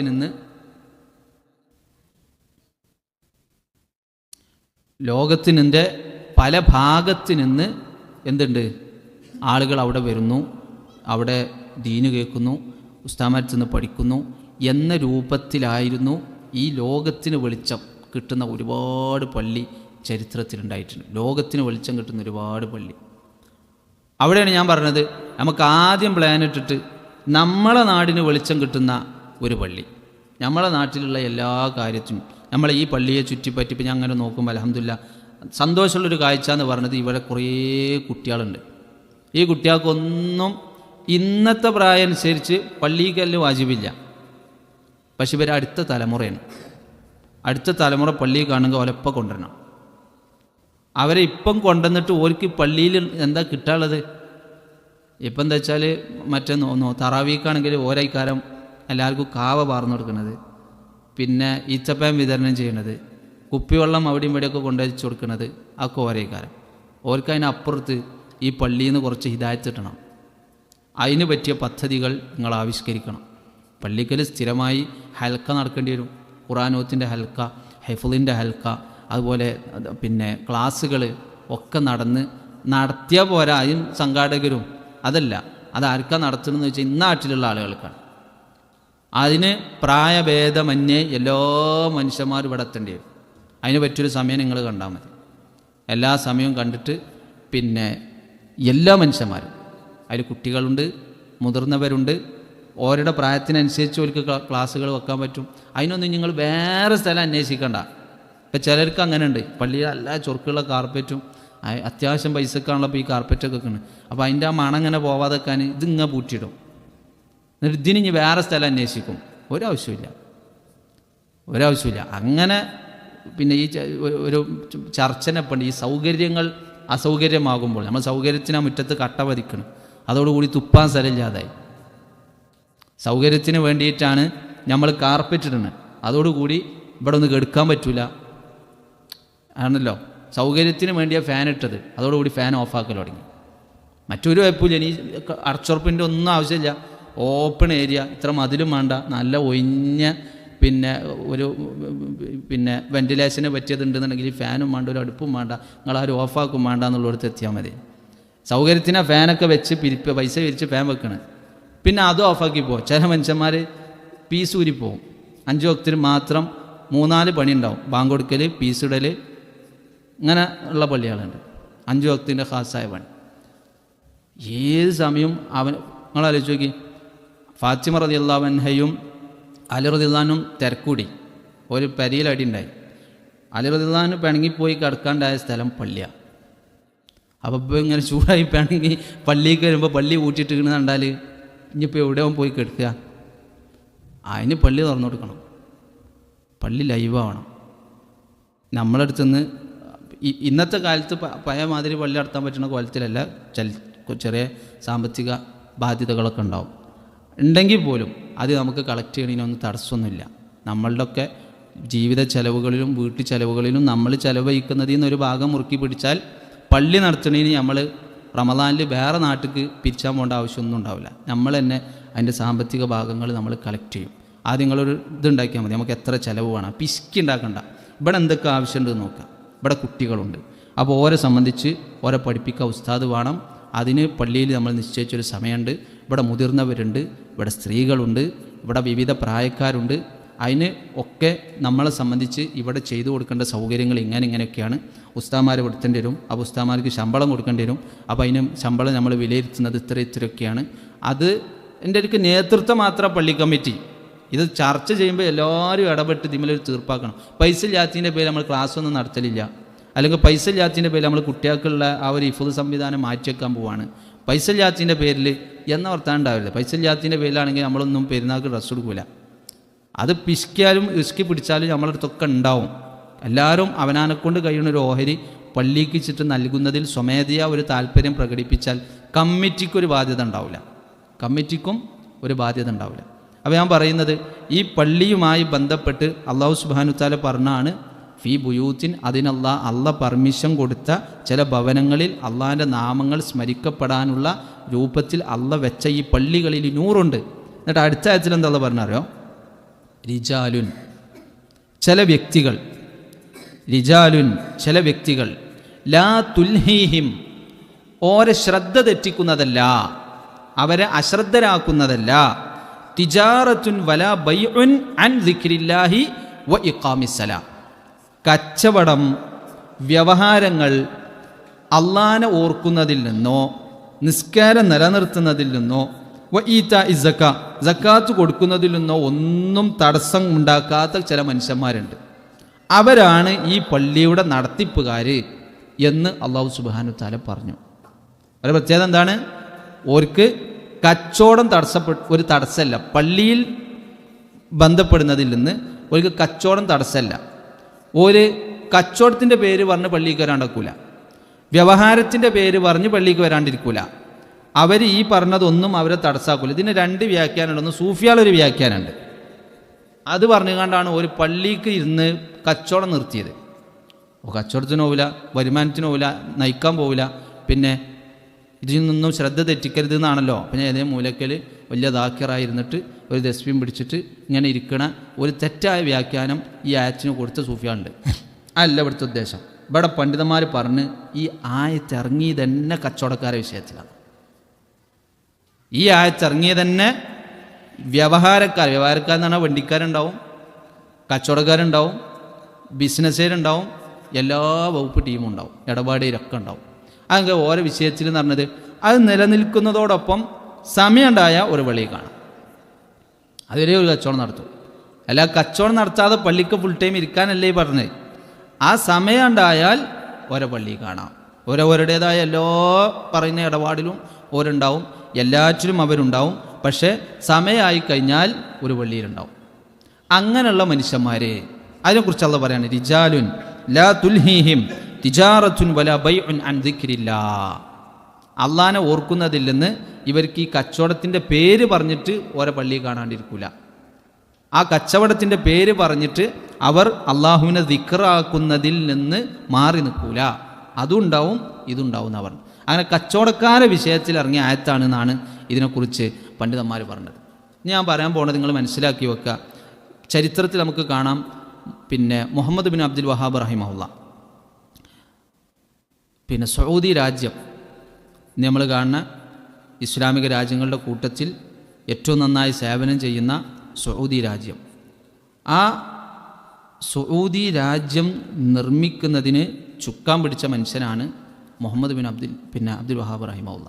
അദ്ദേഹത്തിൻ്റെ ചരിത്രം എന്താണെന്ന് ചോദിച്ചാൽ, ഉയൈന, സ്വന്തം നാട് ഉയൈനയെന്ന് അദ്ദേഹത്തിന് പിന്നെ പുറത്തേക്ക് പോകേണ്ടി വന്നു. ദഅവത്ത് നടത്തി അവിടുത്തെ ആൾക്കാരുടെ പ്രശ്നം കാരണം അവിടുന്ന് നാട് വിടേണ്ടി വന്നിട്ട് ദറഇയ എന്ന് പറഞ്ഞൊരു സ്ഥലത്തേക്ക് വന്നു. ദറഇയ എന്ന് പറഞ്ഞൊക്കെ ഓരോരോ നാട്ടുരാജ്യമാണ്. ആ ദറഇയ എന്ന് പറഞ്ഞ നാട്ടുരാജ്യം, ഉയൈന എന്ന് പറഞ്ഞ നാട്ടുരാജ്യം. അപ്പോൾ ഇവിടുന്ന് ദറഇയ എന്ന് പറഞ്ഞ ഒരു നാട്ടുരാജ്യത്തേക്ക് അദ്ദേഹം പ്രവേശിച്ചു. അടുത്തടുത്ത് തന്നെയാണ്. നമ്മളിപ്പം പറമ്പിൽ പീടിക പഠിക്കൽ എന്ന് പറഞ്ഞ മാതിരി വേണമെങ്കിൽ പറയാവുന്ന രൂപത്തിലാണ് അടുത്തടുത്തുള്ള പ്രദേശങ്ങൾ. ഈ ദറഇയ എന്ന് പറഞ്ഞ പ്രദേശത്ത് വന്നപ്പോൾ എന്താ വെച്ചാൽ 70 കുടുംബങ്ങളുള്ള ഒരു ചെറിയ നാട്ടുരാജ്യം, ചെറിയ സ്ഥലം. നമ്മളിപ്പോൾ ഒരു പഞ്ചായത്തൊന്നും പറയാൻ പറ്റിക്കോളുന്നത് 70 കുടുംബം, ആകെ 70 കുടുംബം. ഓർക്കൊരു ചെറിയ അമീറും ഉണ്ടായിരുന്നു. ആ അമീറിൻ്റെ പേരാണ് മുഹമ്മദ് ബിൻ സൗദ്. അങ്ങനെ ഒരു ചെറിയ കുടുംബം. അവിടേക്കാണ് മുഹമ്മദ് ബിൻ അബ്ദുൽ വഹാബ് അഭയാർത്ഥിയായിട്ട് വരുന്നത്, സ്വന്തം നാട്ടിൽ നിൽക്കാൻ പറ്റാണ്ട്. മുഹമ്മദ് ബിൻ സൗദ് എന്ന് പറഞ്ഞ അന്നത്തെ അവിടുത്തെ അമീറിൻ്റെ പെണ്ണുങ്ങൾ ലോകം തിരിയുന്ന, ലോകത്തെ നിരീക്ഷിക്കുന്നതിൽ നല്ല ബുദ്ധികൂർമ്മതയുള്ളൊരു പെണ്ണേനു. വേറൊരു അമീറിൻ്റെ മകളായിരുന്നു. അപ്പം ഇങ്ങനെ മുഹമ്മദ് ബിൻ അബ്ദുൽ വഹാബ് എന്ന് പറഞ്ഞൊരു മനുഷ്യൻ നമ്മളെ നാട്ടിലെത്തിക്കണമെന്ന് മക്കൾ വഴി വരെ അറിഞ്ഞപ്പം അമീറിനോട് പറഞ്ഞു, നിങ്ങൾ മൂപ്പരെ പോയിട്ട് ഔദ്യോഗികമായിട്ട് ക്ഷണിക്കണം. മൂപ്പരെ അഭയാർത്ഥിയായിട്ട് വന്നതാണ്, പക്ഷെ നിങ്ങളൊന്ന് ഔദ്യോഗികമായിട്ട് ക്ഷണിച്ച് മൂപ്പരെ ഒന്ന് പരിഗണിക്കണം എന്നാണ്. അങ്ങനെ മക്കളൊക്കെ കൂട്ടി മുഹമ്മദ് ബിൻ സൗദ് ഇബ്നു അബ്ദുൽ വഹാബ് റഹിമഹുള്ള അതിർത്തി പ്രദേശത്ത് ഏതോ ഒരു വീട്ടിലായിരുന്നു, തൻ്റെ ഒരു ശിഷ്യൻ്റെ വീട്ടിൽ. അവിടെ ചെന്ന് കണ്ടിട്ട് നിങ്ങൾ നമ്മുടെ പ്രധാന കേന്ദ്രത്തിലേക്ക്, ഈ ദറഇയ എന്ന് പറയുന്ന ഈ കൊച്ചു സ്ഥലത്തിനും ഒരു കേന്ദ്രമുണ്ട്, ഒരു ക്യാപിറ്റൽ, അവിടേക്ക് വരാൻ പറഞ്ഞു. അവിടെ വന്നു. പിന്നെ നിങ്ങൾ നമ്മളെ കൂടെ നിൽക്കണമെന്ന് പറഞ്ഞു. അപ്പം നിൽക്കണമെന്ന് പറഞ്ഞാൽ എന്തിനാണ് നിൽക്കണത്? നമ്മളെ നാട്ടുകാരെ പഠിപ്പിക്കാൻ. മുഹമ്മദ് ബിൻ അബ്ദുൽ വഹാബ് പറഞ്ഞു, എനിക്കൊരു വ്യവസ്ഥയുണ്ട്. എനിക്ക് താമസിക്കാനൊരു സ്ഥലവും അതിൻ്റെ പരിസരത്ത് നാട്ടിലെല്ലാവരും കൊള്ളണ ഒരു പള്ളി കൊടുക്കണം. നാട്ടിലെല്ലാവരും കൊള്ളണ ഒരു പള്ളി. സുബഹിക്കും അസറിനും ഞാൻ അവിടെ ക്ലാസ് എടുക്കും. എല്ലാവരും അവിടെ എത്തണം, നാട്ടിലെല്ലാവരും അവിടെ ക്ലാസ്സിനെത്തണം. സുബഹിക്കും അസറിനും ഞാൻ ക്ലാസ് എടുക്കും. അങ്ങനെ രാത്രി സമയത്തേക്ക് ജോലികളൊക്കെ ആയാലോ പലരെ സംബന്ധിച്ചു. കാരണം സുബഹിൻ്റെ ശേഷവും അസറിൻ്റെ ശേഷവും ഔദ്യോഗിക ക്ലാസ്സിന് പുറമെ ഷെയ്ഖിൻ്റെ അടുത്ത് ഇരുന്ന് പഠിക്കാനൊക്കെ പല ശിഷ്യന്മാരും താല്പര്യം കാണിച്ച് അതേ പള്ളിക്കൽ നിന്നാണ് പഠിപ്പിക്കൽ തുടങ്ങി. പല കുട്ടികളും കൂടൽ തുടങ്ങി. ഇത് കേട്ടിട്ട് അന്യ നാട്ടിൽ നിന്നൊക്കെ ആൾക്കാർ വരൽ തുടങ്ങി. അങ്ങനെ എഡ്യൂക്കേഷണൽ ടൂറിസം അവിടെ വളർന്നു എന്നർത്ഥം. ദറഇയൻ്റെ സാമ്പത്തിക ഭാഗം വളരാനൊക്കെ തുടങ്ങി.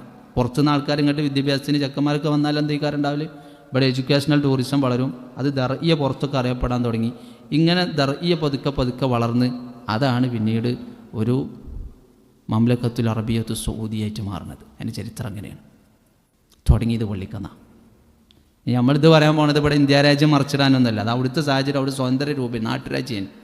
ഇതിപ്പോൾ അതല്ല ഞാൻ പറയണത്. നമ്മളെ നാട്ടിലേക്ക് അത്യാവശ്യം വേണ്ട എന്നല്ല, അവരെ സംബന്ധിച്ച് അവർക്ക് ജീവിതത്തിൽ ലഭിക്കാവുന്നതൊക്കെ ലഭിക്കാൻ നമുക്ക് ആലോചിക്കാവുന്ന രംഗമാണ് പള്ളി എന്ന് പറഞ്ഞാൽ. പക്ഷെ അത് മാത്രമായിക്കൂടെ. അതിൻ്റെ തുടക്കം ഞാൻ പറഞ്ഞത് ആദ്യം ജമാഅത്തിനെത്തണം, നിസ്കാരം ഇവിടെ കറക്റ്റ് നിലനിൽക്കണം. അതിൽ എൻ്റെ സാന്നിധ്യം എപ്പോഴാണോ എനിക്ക് പറ്റുക ആ സമയത്ത് ഞാൻ അവിടെ ഉണ്ടാവും. ഞാൻ എവിടെ പോയാലും എൻ്റെ നാട്ടിലെത്തേണ്ട സമയത്ത് ഞാൻ എൻ്റെ നാട്ടിലുണ്ടാവും. എൻ്റെ നാട്ടിലുണ്ടായാൽ ഞാൻ എൻ്റെ പള്ളിക്കലുണ്ടാവും. നാട്ടിലുണ്ടോ ഞാൻ പള്ളിക്കലുണ്ടാവും. അങ്ങനെ ഒരു കണക്ക്. അവൻ നാട്ടിലുണ്ടെങ്കിൽ പള്ളിക്കണോ ഇവിടെ ഇല്ലാതെ തോന്നുന്നുണ്ട്. കാരണം അവനെ പള്ളി കാണലില്ല. അപ്പോൾ നാട്ടിലുണ്ടെങ്കിലോ അവൻ പള്ളിയിലുണ്ടാവും. അയിമന്ന് ഏച്ചു കൂട്ടിയിട്ടാണ് ഞാൻ പറഞ്ഞത്. ഞാനേ ഇല്ലാത്തുള്ളൂ, എൻ്റെ മക്കളും പെണ്ണുങ്ങളൊക്കെ പള്ളിക്കലുണ്ട്. അതെന്തിനാണ് പള്ളിക്കൽ വരണത്?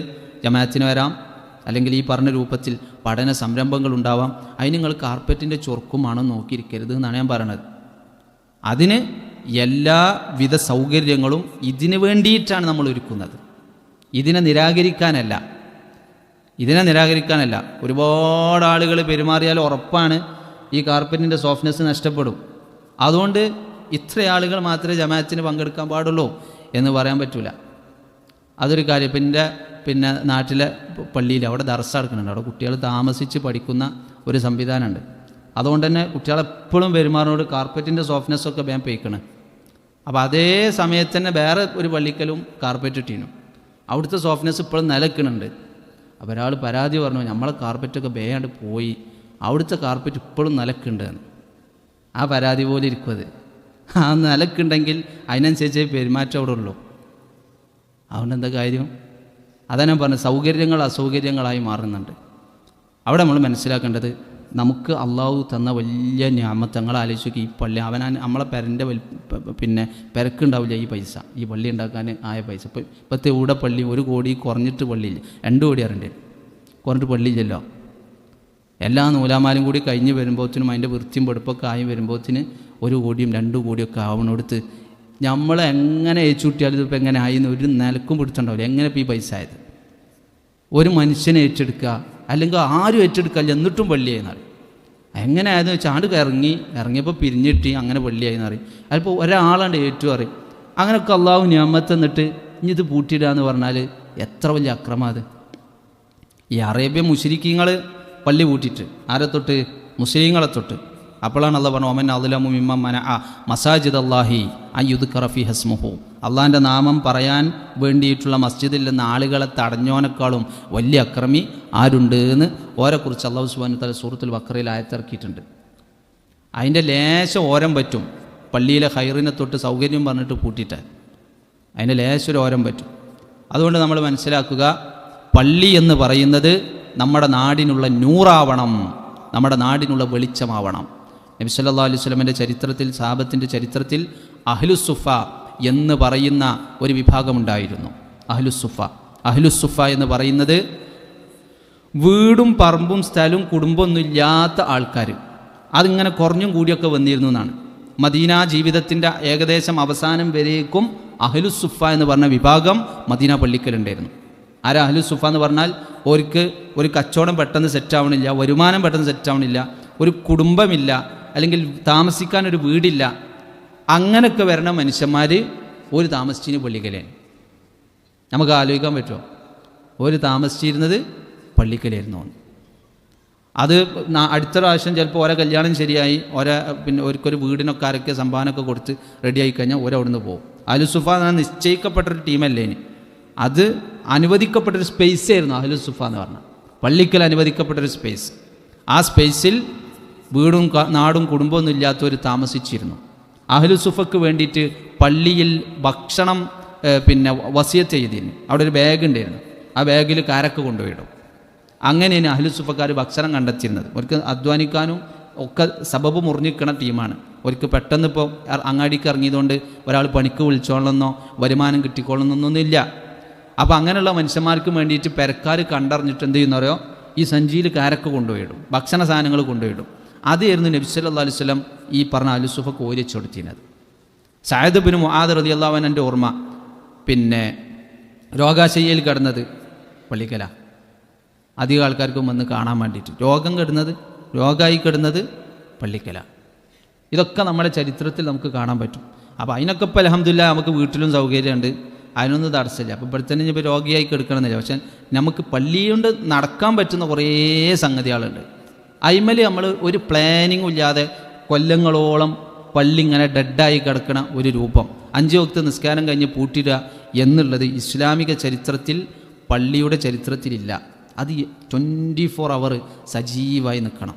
24 അവർ ആ പള്ളിക്ക് സജീവത ഉണ്ടാവണം. പിന്നെ മസ്ലഹത്തിന് വേണ്ടി നമ്മൾ പൂട്ടിയിടും. മസ്ലഹത്തിന് വേണ്ടി പൂട്ടിയിട്ടുണ്ട് പള്ളി പരിപാലനത്തിന് ആളില്ലാതെ വരുമ്പോഴാണ്. അതിന് പൈസ ഉണ്ടെന്നുണ്ടെങ്കിൽ പരിപാലനത്തിന് ഒരാളെ വെക്കണം. എന്നാൽ പൂട്ടിയിടേണ്ട ആവശ്യമില്ല. പൂട്ടിടേണ്ടി വരണം എന്താ വെച്ചാൽ ആൾക്കാൾ അനധികൃതമായി ടോയ്ലറ്റ് യൂസ് ചെയ്യുന്നത്. അപ്പോൾ പൂട്ടിടന്നെ. കാരണം നിസ്കരിക്കാൻ വരുന്ന സമയത്ത് നിസ്കരിക്കാൻ വരുന്നവർക്ക് സൗകര്യമില്ല. കണ്ട ഓട്ടോക്കാരും വഴിയാത്രക്കാരൊക്കെ ഇവിടെ വന്ന് പെരുമാറി ആകെ നാറ്റിച്ച് വിട്ടിട്ട് അതിൻ്റെ പേരിലൊക്കെ ആളുകൾ പള്ളി പൂട്ടിയിടലുണ്ട്. അതിന് ദോഷം പറയാൻ പറ്റൂല. പക്ഷേ അതിന് പരിഹാരം എന്താണെന്ന് വെച്ചാൽ ഒരാൾ നോക്കാനും ഏൽപ്പിക്കുക എന്നുള്ളതാണ്. പള്ളി പരിപാലനത്തിന് സ്ഥിരമായി ഡ്യൂട്ടിയുള്ള ശമ്പളത്തിന് നിർത്തപ്പെട്ട ഒരാളുണ്ട് എങ്കിൽ അതൊരു പരിഹാരമാണ്. അപ്പോൾ പരമാവധി പിന്നെ ഈ റുക്കൂ ചെയ്യണോൽക്കും സുജൂദ് ചെയ്യണോൽക്കും പിന്നെ ത്വഹിറ ബൈത്തിയ ലിത്താഇഫീന വൽ ആക്കിഫീന വറുക്കഇ സുജൂദ് എന്ന് മസ്ജിദുൽ ഹറമിൻ്റെ കഅബൻ്റെ വിഷയത്തിൽ ഇബ്രാഹിം നബി അലൈഹിസ്സലാമിനോടും ഇസ്മായിൽ നബി അലൈഹിസ്സലാമിനോടും അള്ളാഹ് കൽപ്പിച്ചു. റുക്കൂ ചെയ്യണോൽക്കും ഇബാദത്ത് ചെയ്യാൻ വരുന്നവർക്കും ഇഅ്തികാഫിരിക്കാൻ വരുന്നവർക്കൊക്കെ നിങ്ങൾ പള്ളി ശുദ്ധമാക്കുക, സൗകര്യപ്പെടുത്തി കൊടുക്കുക. അപ്പോൾ അതിന് നമ്മളെക്കൊണ്ട് പറ്റുന്ന ഒരു ഭാഗം ഉണ്ടാവുമല്ലോ. എല്ലാ പള്ളിക്കൊന്നും ഇപ്പോൾ ഇത് കയ്യോന്നാണ് ആലോചിക്കണം. കയ്യൂലാന്ന് ആദ്യം പറയാൻ സുഖം, നടക്കൂല എന്ന് പറയാൻ എളുപ്പമാണ്. നടക്കുമെന്ന് ആലോചിച്ച് എല്ലാവരും നിലക്കും പഠനം നടത്തിയിട്ടും നമ്മളെ ഇവിടെ ഒരു പണിക്കാരനെ വെക്കാനുള്ള ആവത് നമുക്കില്ല. ഒന്നുകൊണ്ട് നമുക്ക് കഴിയില്ല. നമ്മൾ പരമദരിദ്രനാണ്, ഓട്ടമുള്ള ചെരുപ്പേറ്റ് നടക്കണോലും കീറിയ പാൻറ്റിട്ട് നടക്കണോലും ഒക്കെയാണ് എന്നൊക്കെ പറയുകയാണെങ്കിൽ നടക്കൂല അറിഞ്ഞോളി. അല്ല എന്നുണ്ടെങ്കിൽ നമുക്ക് പരിപാലനത്തിന് ഒരാളെ വെക്കാം. എന്നാൽ പിന്നെ കക്കൂസ് പൂട്ടിടേണ്ട ആവശ്യമോ അതല്ലെങ്കിൽ ഈ പ്ലഗ് ഊരി പോകേണ്ട ആവശ്യമോ, ആൾക്കാർ വന്നോട്ടെ ഫാൻ ഇട്ടോട്ടെ നിസ്കരിച്ചോട്ടെ, ഓൻ പോയി ഓൻ അറവാ ഫാൻ ഓഫാക്കാൻ മറന്നാലും അപ്പുറത്ത് ഇങ്ങനെ കാത്തുക്കുണ്ട്. പിന്നെ ഈ പള്ളി പരിപാലനത്തിന് ആരാണോ നിശ്ചയിച്ചു ഒരു കാത്തുക്കുണ്ട്, അയാൾ വന്നു ഫാൻ ഓഫാക്കും. നമ്മളെ ഇതി ഒട്ടിക്കും, ഉപയോഗം കഴിഞ്ഞാൽ ഫാൻ ഓഫ് ചെയ്യുക. അപ്പം എത്രയായിട്ട് ആൾക്കാർ ഓഫ് ചെയ്യണില്ല. അതിനാണ് ഇയാളുണ്ടാവില്ല, ഇയാളോടെ വരും ഓഫ് ചെയ്യും. അതിന് ഒരു ഉത്തരവാദിത്തക്കാരൻ. എന്നിട്ട് ആ പള്ളിയിൽ സുബഹി മുതൽ ഇവിടെ സജീവമായ പഠനങ്ങൾ നടക്കണം. അതിൻ്റെ അടുത്ത് ജമാഅത്ത് നമസ്കാരം വരും. അപ്പോൾ ജമാഅത്തിന് വേണ്ടി കാര്യങ്ങൾ ഒരുങ്ങി. അപ്പോൾ വൃത്തിയായി ജമാഅത്തെടുക്കും. ആ ജമാഅത്തിന് വൃത്തിയായി സൊഫിട്ടും. അപ്പോൾ മുതിർന്നവരൊക്കെ മുമ്പിലും കുട്ടികളൊക്കെ പിന്നിലുമായിട്ട് രൂപത്തിൽ സൊഫുകളുണ്ട്. സ്ത്രീകൾക്ക് ഇപ്പം ഇസ്ലാമിക സൊഫ് അനുസരിച്ച് സ്ത്രീകൾ പുരുഷന്മാരെ പിന്നിൽ തന്നെ മറയില്ലാതെ എന്നാണ്. അപ്പോൾ അത് വീണ്ടും ഒരു സേഫ്റ്റിക്ക് വേണ്ടിയിട്ടാണ് ഉലമാക്കളൊക്കെ ഫത്വ പറഞ്ഞിട്ട് സ്ത്രീകൾക്ക് വേറെ റൂമാക്കിയത്. അപ്പോൾ പിന്നെ അതിൻ്റെ ഒരു പ്രയാസമില്ല. അപ്പോൾ ആ നിസ്കാരത്തിൻ്റെ സമയത്ത് നിസ്കാരം നടക്കും, നിസ്കാരം കഴിഞ്ഞാൽ ക്ലാസ് നടക്കും. അപ്പോൾ എത്രത്തോളം എന്നറിയോ, ജമാഅത്തിന് ഒരാൾ വൈകി എത്തിയാൽ അയാൾക്ക് ആ മസ്ബൂക്ക് അറിയില്ല. റക്കഅത്തൊക്കെ നഷ്ടപ്പെട്ട ആൾക്കാണ് മസ്ബൂക്ക് എന്നറിയില്ല. മസ്ബൂക്കായി എന്നറിയും എന്ന് പറഞ്ഞാൽ ഒരു റക്കഅത്ത് ഇമാമിൻ്റെ കൂടെ നഷ്ടപ്പെട്ടു എന്നർത്ഥം. ഈ മസ്ബൂക്കായ വ്യക്തി നിസ്കരിച്ചുകൊണ്ട് നിൽക്കുമ്പോൾ ക്ലാസ് എടുക്കാൻ പറ്റുമെന്നാണ്. മസ്ബൂക്കായ വ്യക്തി നിസ്കരിച്ചുകൊണ്ട് നിൽക്കുമ്പോൾ അയാൾ നിസ്കരിക്കല്ലേ, അപ്പോൾ ക്ലാസ് എടുക്കണോ വേണ്ടേ? അപ്പോൾ നമുക്ക് തിരക്കില്ലെങ്കിൽ വെയിറ്റ് ചെയ്യാം. അല്ലെങ്കിൽ ഇതിനെ മുന്തിക്കണ്ടി നിസ്കാരത്തിനാണോ ക്ലാസ്സിനാണോ? നബി സല്ലല്ലാഹു അലൈഹി വസല്ലമിൻ്റെ സുന്നത്തനുസരിച്ച് പണ്ഡിതന്മാർ ഹദീസിൻ്റെ പിന്നെ ശൈലി അനുസരിച്ച് പറഞ്ഞത് ക്ലാസ് എടുക്കണം. കാരണം റസൂലുള്ളാഹി സ്വല്ലല്ലാഹു അലൈഹി വസല്ലം പല ദിവസങ്ങളിലും സുബഹി നിസ്കാരം കഴിഞ്ഞാൽ ഉടനെ തിരിഞ്ഞെടുത്തിട്ട് ക്ലാസ് തുടങ്ങും. അതും എന്താ ചോദിക്കൽ, എന്നാൽ ആരെയും സ്വപ്നം കണ്ടീനോ ചോദിക്കും. ചിലപ്പോൾ ക്ലാസ് തുടങ്ങിയാൽ അങ്ങനെ ആരും സ്വപ്നം കണ്ടീനോ ചോദിക്കും. സ്വപ്നം കണ്ടുവരാനുള്ള സാധ്യതയുള്ള സമയമാണല്ലോ. അപ്പോൾ പണ്ഡിതന്മാർ പറഞ്ഞു അവിടെ മസ്ബൂക്കിങ്ങൾ ഉണ്ടാവാൻ സാധ്യതയുണ്ട്, അവരെ പരിഗണിച്ചിട്ടില്ല. റസൂലുള്ളാഹി സ്വല്ലല്ലാഹു അലൈഹി വസല്ലം മസീഹ് ദജ്ജാലുമായി ബന്ധപ്പെട്ട ഹദീസ് പറഞ്ഞപ്പം അതിൻ്റെ അടുക്ക് ഒരു ളുഹറും വന്നു അസ്റും വന്നു. സമയം ഉണ്ടാവുമ്പം നിസ്കരിക്കും, അത് കഴിഞ്ഞാൽ വീണ്ടും ക്ലാസ് തുടങ്ങും. അങ്ങനെയായിരുന്നു. അപ്പോൾ ഇതായിരുന്നു പള്ളി എന്ന് പറഞ്ഞാൽ മസ്ജിദ് നബവി. അങ്ങനെയായിരുന്നു നബി സല്ലല്ലാഹു അലൈഹി വസല്ലമയുടെ ജീവിതത്തിൽ ചരിത്രത്തിൽ നമ്മൾ കാണുന്ന പള്ളി എന്ന് പറഞ്ഞാൽ ഈ പിന്നെ ഇങ്ങനെ അടച്ചിട്ട് പോണ പരിപാടിയല്ല. എപ്പോഴും ഹെവിയായി അത് ലൈവായിട്ട് ഇങ്ങനെ നിൽക്കണ ഒരു സംഗതി. അത് വെറുതെ ഉണ്ടാവില്ല. ഏതെങ്കിലും ഒരു ടീമിനെ ഒരു സ്ഥാനി ഏൽപ്പിച്ച് ചിലവരങ്ങനെ പള്ളിനെ അയാത്താക്കിയവരുണ്ട്. എന്താണ് പള്ളിനെ അയാത്താക്കൽ? പ്രത്യേകിച്ച് സാമ്പ്രദായിക മുസ്ലിം പള്ളികളിലൊക്കെ ഈ ദർസൊക്കെ ഉള്ളിടത്ത് ആ പള്ളിക്കല മൂലയിലും ഉണ്ടാവും, അവിടെ ഓതാൻ വന്ന കുട്ടികളുണ്ട്. അങ്ങനെ അയാത്താക്കണവരുണ്ട്. അപ്പോൾ നാട്ടുകാരോ ഇതാ പറഞ്ഞാൽ നാട്ടുകാരെ കൊണ്ട് അയാത്താക്കണ കാര്യമാണ്. ഏതെങ്കിലും പുറത്തുനിന്ന് വന്ന വരത്തന്മാരായ ഒരു ഉസ്താദും ആ ഉസ്താദിൻ്റെ കുറച്ച് കുട്ടികളും അവരെ കൊണ്ട് പള്ളി ഭയങ്കര സജീവമാണ്. 24 അവർ പള്ളിയിൽ വർക്കാണ്. അപ്പോൾ എൻ്റെ ഇതിലുള്ള സാന്നിധ്യം എന്താ വെച്ചാൽ ഞാൻ പോയി നോക്കലൊന്നുമില്ല, മാസത്തിന് ഞാൻ പൈസ അയക്കലുണ്ട് ഒരു 500 റുപ്യ എന്ന് പറഞ്ഞാൽ അതല്ല ഉദ്ദേശിച്ചത്. അത് സലഫിയത്തല്ല, അത് നമ്മൾ ആർക്കും വേണ്ടിയിട്ട് നമ്മൾ മെഴുകുതിരി ആവണ പരിപാടിയാണ്. ഇത് അമ്മക്ക് മെച്ചണ്ടാവണ കാര്യമായി പറയണത്. അപ്പോൾ എല്ലാ സ്ത്രീകൾക്കും പങ്കെടുക്കാൻ പറ്റുന്ന അല്ലെങ്കിൽ അധികം ആളുകൾക്കും പങ്കെടുക്കാൻ പറ്റുന്ന ഒരു സമയം അതൊക്കെ നമ്മൾ ടൈം ടേബിൾ ഉണ്ടാവണം. പെരീക്ക് കെട്ടിച്ചോടത്തുനിന്ന് അവനാൻ്റെ അടുക്ക് പോകുമ്പോഴേക്കും പിന്നെ കുട്ടികളായിട്ടൊക്കെ ടൂറ് പോകുന്നിടത്തൊക്കെ നമ്മളെ ഒരു ടൈം ടേബിൾ ഉണ്ടാവും. ആ ടൈം ടേബിളിൽ നമുക്ക് പള്ളിക്കൊരു സ്പേസ് ഉള്ളതുകൊണ്ട് അതൊക്കെ വെച്ചിട്ട് നമ്മൾ യാത്ര പോലും അറേഞ്ച് ആക്കുള്ളൂ. ക്ലാസ് കഴിഞ്ഞിട്ട് പുറപ്പെടാം, പോകണ്ടെന്ന് ടൂറ് പോകണ്ട, പള്ളീൻ്റെ പേരിൽ ടൂറും പോകാൻ പറ്റണില്ല, പെരീക്കും പോകാൻ പറ്റണില്ല, ആകെ കുടുങ്ങി, അങ്ങനെയൊന്നും ഉണ്ടാവില്ല. അതേ സന്ദർഭത്തിൽ ചിലപ്പോൾ നമ്മൾ അതിന് വർക്കിംഗ് ഡേയ്സ് ആവും കാണുന്നത്. ഞാൻ പിന്നെ ഒരു തടസ്സമില്ലല്ലോ. വീക്കെൻഡിൽ നമ്മൾ ക്ലാസ് വെക്കുമ്പോഴേക്കാണ്, അപ്പോൾ വർക്കിംഗ് ഡേയ്സാണ് ആകെ പ്രശ്നം അറിയും. വീക്കെൻഡിൽ കല്യാണം ഉണ്ടാവും, അതും പ്രശ്നം അറിയും. പിന്നെ എപ്പോഴാണ് നമ്മൾ ക്ലാസ് എടുത്തത്? പിന്നെ എപ്പോഴാണ് നമ്മളൊരു പരിപാടി വെക്കൽ? ഒരു കുട്ടീനെ ഇഫുദിന് പറഞ്ഞേക്കുന്നിടത്ത്, മദ്രസിന് പറഞ്ഞേക്കുന്നിടത്ത് ട്യൂഷൻ ഉണ്ട് അറിയും. ദീന് പഠിപ്പിക്കുന്നിടത്ത് എല്ലാ സൗകര്യവും ഉണ്ട്, പക്ഷേ നമുക്ക് ഉപയോഗപ്പെടുത്താൻ ഓരോരോ ബാലിശമായ കാരണങ്ങൾ പറയും. അപ്പോൾ പിന്നെ ഏറ്റവും എളുപ്പം എന്താ വെച്ചാൽ വർക്കിംഗ് ഡേയ്സിൽ എന്തായാലും നമ്മൾ എവിടേക്കും പോകണില്ല, കുട്ടികളെ വഴിക്ക് പഠിക്കാൻ പോണ്, ബാക്കിയുള്ളവർ ജോലിക്ക് പോണ്, എങ്കിൽ അതൊക്കെ കഴിഞ്ഞ് വരുന്നൊരു സമയം ഉണ്ടാവും. അത് ചിലപ്പോൾ ഇശായിന് ശേഷിക്കാരം ക്ലാസ്സിന് സൗകര്യം ഇശായിന് ശേഷമാവും. എങ്കിൽ ആ ഇശായിന് ശേഷം നമ്മളെ കുട്ടികൾക്ക് സൗകര്യം സുബഹീന് ശേഷമാവും. ഖുർആനോത്തിനും ഈ പറഞ്ഞ മദ്രസക്കും അല്ലെങ്കിൽ ഹിഫ്ദ് പഠിക്കുന്ന കുട്ടികൾക്ക് എത്രത്തോളം എന്നറിയോ?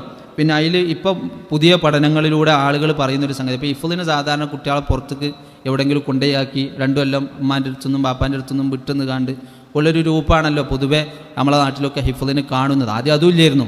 അതിന് അൽഹംദുലില്ലാഹ് എത്ര വലിയ മാറ്റമാണ് ഈ ഹിഫ്ദ് സ്ഥാപനങ്ങളൊക്കെ വന്നത്. പക്ഷെ എന്താ വെച്ചാൽ പുതിയ ജനറേഷൻ പ്രത്യേകിച്ച് വിട്ടു നിന്നിട്ട് പിന്നെ കുടുംബത്തിനോട് എതിരാവുന്ന ഒരു പ്രശ്നമൊക്കെ ഉണ്ട്. 2 കൊല്ലം 3 കൊല്ലമൊക്കെ വിട്ടിരിക്കുമ്പോൾ. പക്ഷെ അതിന് പരിഹാരം സത്യത്തിൽ പുറം ലോകത്തൊക്കെ കാണുന്ന ഒന്നാണ് പ്രാദേശിക ഹിഫ്ദ് സെൻറ്റർ. പ്രാദേശിക ഹിഫ്ദ് സെൻറ്റർ അത് ഉമ്മാനും കാണാതെ കണ്ട, വാപ്പാനും കാണാതെ കണ്ട, പിന്നെ ഓരൊക്കെ കൂടെ പെരുമാറിയിട്ട് തന്നെ സുബഹി മുതൽ ഒരു നിശ്ചിത സമയം വരെ ഓൻ ഹാഫിദായത് ഓടുന്ന വെച്ചാൽ അവനാൻ്റെ പള്ളിക്കുന്നാന്ന് പറയും. അങ്ങനെ കുറേ ഹാഫിദുകൾ ഞാൻ കണ്ടാണ്.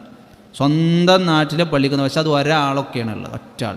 അത് ആ ബാപ്പയും ആ പള്ളിക്കൽ ഇമാമും തമ്മിലുള്ളൊരു ടൈയപ്പും വരെ ഹാഫിദായ മക്കളുണ്ട്. കാരണം ആ നാട്ടിൽ എത്ര കുട്ടികളുണ്ടാവും അങ്ങനെ, ഓർക്കൊന്നും എന്തേ അത് പറ്റാഞ്ഞ് പ്ലാനിങ് ഇല്ല. ഇപ്പം എനിക്ക് എൻ്റെ ഓർമ്മയിൽ ഇപ്പോൾ വരുന്ന 2 ആളുകളുണ്ട്. ഒരു 2 ആളും ഹാഫിദായത് ഓരോ നാട്ടിലെ പള്ളിക്കൽ ഇമാമ് നിന്ന ഇമാമിൻ്റെ കീഴ്ന്നാണ്. പക്ഷെ ആ ഒറ്റ ആൾ, അതിൽ ഒരാൾ കൂടെ ഓൻ്റെ പെങ്ങളും ഹാഫിദായി എന്നുള്ള രസം. ഓനും ഹാഫിദായി, പെങ്ങളും ഹാഫിദായി. എവിടുന്ന്? അവനാൻ്റെ നാട്ടിലെ പള്ളിക്കുന്ന. ഇത് ഒരാളെ കൊണ്ട് മാറ്റാൻ പറ്റുന്ന കാര്യമാണോ? ഈ ഹാഫിദ് ആബിൽ എന്ന് പറഞ്ഞാൽ വേറെ ഇഞ്ഞെടുക്കേണ്ട ഒരു ആവശ്യമൊന്നുമില്ലല്ലോ. ഈ ചെറിയ പ്രായ മക്കൾക്ക് ആദ്യം തന്നെ നമ്മൾ അതിനനുസരിച്ച് നമ്മളെ പള്ളിക്കൊരു ഇമാമിനെയും ഒരു സമയക്രമം വെച്ചിട്ടുണ്ട് എങ്കിൽ ഇതാ ഇപ്പം അതിൻ്റെ തുടക്ക സമയം. നിങ്ങൾ ഈ പള്ളിയെ സംബന്ധിച്ച് അതിൻ്റെ സ്റ്റാർട്ടിങ് ടൈമാണ്. മിനിമം ഖുർആൻ ഹിഫ്ദാക്കണം. തറാവീക്ക് ഇങ്ങനെ ഓടി നടക്കേണ്ട ആവശ്യമൊന്നും ഉണ്ടാവില്ല. ആ കുഞ്ഞുങ്ങളെ കൂട്ടത്തിലുണ്ടാവും നല്ല ഇമ്പമാർന്ന ശൈലിയിൽ ഖുർആൻ ഓതാൻ പറ്റുന്ന ആൾക്കാർ ആ കൂട്ടത്തിലുണ്ടാവും. തറാവീക്ക് ഇമാമിനെ നമ്മൾ വേറെ അലഞ്ഞ് തിരേണ്ട ആവശ്യമുണ്ടാവും. നിങ്ങളൊരു 10 കൊല്ലം അപ്പുറത്തേക്ക് ആലോചിച്ച് നോക്കിയാൽ മതി. ഒരു 10 കൊല്ലം അപ്പുറത്തേക്ക് ഇപ്പം താടി കറുത്തവരൊക്കെ താടി നരച്ചിക്കുന്ന ഒരു സമയത്ത് നമ്മളെ അടുത്ത് ഇപ്പം ഈ ഞാൻ പറഞ്ഞല്ലോ ഈ ചെറിയ മക്കളെന്ന് പറഞ്ഞ ആൾക്കാർ നമ്മളെ മുമ്പിൽ ഇമാമായി നിൽക്കുന്ന ഒരു സാഹചര്യത്തിന് നമ്മൾ വെച്ച പ്ലാന് വിജയിച്ചത് നമുക്കൊരു കൺകുളിർമാവും. നമ്മളിപ്പം ഒരു പ്ലാൻ വെച്ച് ഇപ്പം നമ്മളതിന് കൃത്യമായി പിന്നെ കുറച്ച് ശമ്പളം കൊടുത്തിട്ടാലും ഒരാളെ ഇവിടെ കൊണ്ടുവന്ന് നിർത്തി ഒരു ഹൽക്ക തുടങ്ങി, ഹിഫ്ളിൻ്റെ ഹൽക്ക, ഖിറാഅത്തിൻ്റെ ഹൽക്ക തുടങ്ങിയിട്ട് കുഞ്ഞുങ്ങളത് പഠിച്ച് അതിൻ്റെ പേരിൽ പിന്നെ മുഴുവൻ ജുസുവും പഠിച്ചവരും പൗതി ജുസുവും പഠിച്ചവരൊക്കെയായി ആ കുഞ്ഞുങ്ങളുടെ നേതൃത്വത്തിൽ ഇമാമത്ത് നിന്ന് ഈ പള്ളിയുടെ അടുത്ത ഒരു തലമുറ, എല്ലാ ചെറുപ്പക്കാർ, ആ ചെറുപ്പക്കാരെ കൊണ്ട് ഇങ്ങനെ നിറഞ്ഞു നിൽക്കുന്ന അടുത്തൊരു തലമുറയും പള്ളിയും അതൊന്ന് ആലോചിച്ച് നോക്കേണ്ടി. ആ ഈ പള്ളി മനസ്സിൽ കയറിയാലേ നമുക്ക് ചിന്തിക്കാൻ പറ്റുള്ളൂ. ഇത് നമ്മളെ ചിഹ്നമാണ്, ഇത് നമ്മുടെ വികാരമാണ് എന്ന് നമ്മളെ മൈൻഡിൽ കയറിയാലേ ഞാൻ ഈ പറഞ്ഞീമൽ രോമാഞ്ചം ഉണ്ടാവുള്ളൂ. ഈ പറഞ്ഞീമൽ കൺകുളിർമ അത് വല്ലാത്തൊരു കാഴ്ചകാരം, ചെറിയ കാഴ്ച ഒന്നും ആവില്ല. ഇപ്പോൾ പല പള്ളിൻ്റെ അവസ്ഥ എന്ന് പറഞ്ഞാൽ തല നരക്കണം ഒരു പള്ളിയിൽ കാലുത്താൻ. താടിയും തലയൊക്കെ നരച്ചാലേ ഓൻ പള്ളിയിൽ കാല് കുത്തുള്ളൂ. അതുവരെ തിരക്കുകളുടെ പേര് പറഞ്ഞിട്ട് അവനാൻ്റെ പള്ളീനേറ്റ് ഒരു ബന്ധമില്ലാതെ നടക്കണേ. പിന്നെ എല്ലാം കഴിഞ്ഞ് എല്ലാ രൂപത്തിലുള്ള മഹത്തായ സമ്പാദ്യങ്ങളും കൊളസ്ട്രോളും ഷുഗറും എല്ലാ രൂപത്തിലുള്ള സമ്പാദ്യങ്ങളും ശരീരത്തിൽ അതിൻ്റെ ശേഷം മാത്രം പള്ളിക്ക് കാല് കുത്തി ഇനി ഒന്നും വയ്യ അപ്പോൾ പിന്നെ പള്ളിയാവാം എന്ന് വിചാരിക്കണം. അതല്ല, ചെറുപ്പക്കാർ പള്ളിക്ക് വരണം. ഓർക്ക് പള്ളിയിലേക്ക് വരാനുള്ള അജണ്ടകൾ കൃത്രിമമായ അട്രാക്ഷനുകളൊന്നുമല്ല, കൃത്രിമമായ ആകർഷണങ്ങളല്ല. ഇനിയിപ്പം പള്ളിയിൽ വരണം, അതിന് ഇവിടെ ഒരു ചായപ്പീടി ഉണ്ടാക്കി കൊടുക്കുക, അങ്ങനത്തേതല്ല ഞാൻ പറഞ്ഞു. ആ ആകർഷണമല്ല. ഓർക്ക് ഖൈറായ, തെറ്റില്ലാത്ത, നിഷിദ്ധമല്ലാത്ത, സുന്നത്തായ, കൂലി കിട്ടുന്നതും ആയിട്ടുള്ള ഈ പള്ളിയുമായി ബന്ധപ്പെട്ട ആകർഷണങ്ങളുണ്ട്. അത് കാണിച്ചു കൊടുത്തിട്ട് അവരെ പള്ളിയിലേക്ക് വശീകരിക്കണം. അതിന് സ്ത്രീകളും മന്യമല്ല. ലാ തംനഉ ഇമാ അല്ലാഹി മസാജിദ് അല്ലാഹ് എന്ന പള്ളിക്ക് കാന്തപുരത്തിൻ്റെ വ്യാഖ്യാന പ്രകാരം പഠിപ്പിനും സ്ഥാനം കാണാനൊക്കെ വരാം. പള്ളിക്ക് നിസ്കാരത്തിനല്ലെങ്കിലും കാന്തപുരത്തിൻ്റെ വ്യാഖ്യാന പ്രകാരം വയലിന് വരാമെന്നാണല്ലോ. പള്ളിക്ക് നിസ്കരിച്ചാനല്ലേ വരാൻ പറ്റാത്തുള്ളൂ, വയലിന് വരാമല്ലോ. നമ്മൾ പറഞ്ഞത് നിസ്കരിച്ചാനും വരാം, വയലിനും വരാം. ഓല ആകെ വരന് നിസ്കരിച്ചാനെന്നല്ല, ഓർക്കുണ്ട് ഓരുടേതായ ഒരു പങ്ക് പള്ളിയിൽ. നബി സല്ലല്ലാഹു അലൈഹി വസല്ലമയുടെ പള്ളി വൃത്തിയാക്കിയത് ഒരു പെണ്ണേന്, പള്ളി വൃത്തിയാക്കിന്. പള്ളിയാണ്, അതുകൊണ്ട് ഒരു ആണ് വേണം എന്ന് തപ്പണമെന്നൊന്നുമില്ല. പള്ളിയാണ്, അതുകൊണ്ട് ഒരു ആണ് വേണം എന്നൊന്നുമില്ല. നബി സല്ലല്ലാഹു അലൈഹി വസല്ലമയുടെ പള്ളിയിൽ തൂത്തുവാരിയിരുന്നത് ഒരു സ്ത്രീയായിരുന്നു. പുരുഷന്മാരും ഉണ്ടായിരുന്നു, സ്ത്രീയും ചെയ്തിരുന്നു. അപ്പോൾ അതൊക്കെ ഉള്ളത് ആ സമയത്ത് പിന്നെ ഒരു ഇഖ്തിലാത്തില്ലാത്ത കോലത്തിലൊന്നും ഒഴിഞ്ഞെടുത്താൽ മതി. ഈ സമയം വൃത്തിയാക്കുന്ന സമയമാണ്, അപ്പോൾ വള്ളിയൊന്ന് കുറ്റിയിടും എന്നാക്കിയാൽ മതി. അപ്പോൾ ഇതാണ് ഇപ്പോൾ നമ്മളെ അടുത്ത് ചരിത്രത്തിൽ കിതാബ് കാണുന്ന പള്ളി. ഏട്ടിലുള്ള പള്ളിയും നാട്ടിലുള്ള പള്ളി ഇപ്പോൾ ഭയങ്കര ഡിഫറൻസാണ്. കിതാബ് കാണുന്ന പള്ളി എന്ന് പറഞ്ഞാൽ ഫുൾ സജീവമാണ്, നിറ സാന്നിധ്യം. ഓരോ തൂണും ഓരോ സ്ഥാനമാർക്ക്. പള്ളിക്കൽ കുറേ തൂണുണ്ടാവും. ഈ പറഞ്ഞ ഇറാഖിൻ്റെ പള്ളികളിലും മറ്റുമൊക്കെ ആ തൂൺ ചാരിയിരുന്ന ഒരാളെ ഞാൻ കണ്ടു. പിന്നീടാണ് അറിഞ്ഞത് അത് മുആദ് ബിൻ ജബലാണ്, പിന്നീടാണ് അതറിഞ്ഞത് ഇന്ന ഷെയ്ഖാണ് എന്നൊക്കെ ചരിത്രകാരന്മാർ പറഞ്ഞത് നമുക്ക് കാണാൻ പറ്റും. തൂണും ചാരിയിരുന്ന് ഓരറിയുന്ന കുറച്ചാൾ മാത്രം ഓരെ ചുറ്റിപ്പറ്റിയിരുന്ന് ഓരോരുത്തുനിന്ന് കിട്ടാനുള്ള അറിവും ശേഖരിച്ച് ഒരു പള്ളിയുടെ ധർമ്മമായി ലോകത്തിന് വെളിച്ചമുള്ള ചരിത്രം ഓരൊക്കെ കാണിച്ചു കൊടുത്തിട്ടുണ്ട്. അതാണ് പിന്നെ കിതാബിൽ നമ്മൾ കാണുന്ന പള്ളി. ഇബ്നു അബ്ബാസ് റളിയല്ലാഹു അൻഹുവിൻ്റെ ദർസ് നടന്ന സ്ഥലമായിരുന്നു ഈ പറഞ്ഞ മസ്ജിദുൽ ഹറം.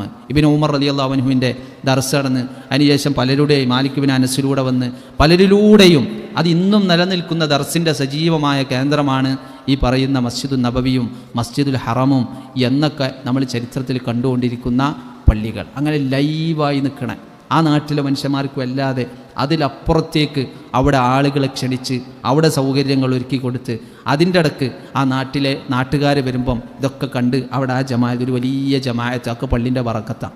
വലിയ ജമാഅത്ത് പള്ളിക്ക് വറക്കത്താണ്. കുറേ ആളുള്ള ജമാഅത്ത്. ഇപ്പോൾ ഒരാൾക്ക് കുറേ സെൽഫി പള്ളീൻ്റെ കുട്ടിയോടെ നാട്ടിലെ. അപ്പോൾ ഇയാൾ ഒടുക്കുക പോകേണ്ടിയെന്ന് ചർച്ച ഉണ്ട്. അപ്പോൾ അതിൽ ഒരു ചർച്ച എന്താ വെച്ചാൽ കൂടുതൽ ജമാഅത്തുള്ള പള്ളി എവിടെയാണോ അവിടെ പോകാമെന്നാണ്. കുറേ ജമാഅത്തുള്ള പള്ളി ഏതാണോ അവിടെ പോകും. കുറേ ആളെ കൂടുക.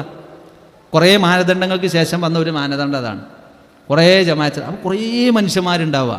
അതൊക്കെ ഭയങ്കര സന്തോഷമാണ്. അതിൻ്റെ ആദ്യം വികാരമായി കണ്ട ആൾക്കാർക്ക്, അതിന്മേ ഒരു രസം കണ്ട ആൾക്കാർക്ക് അത് ഭയങ്കര സന്തോഷമാവും. ഒരുപാട് ആളെ കൂടെ ഞാനും തോളോട് തോള് ചേർന്ന് നിന്ന് നിസ്കരിക്കുക എന്ന് പറഞ്ഞത്.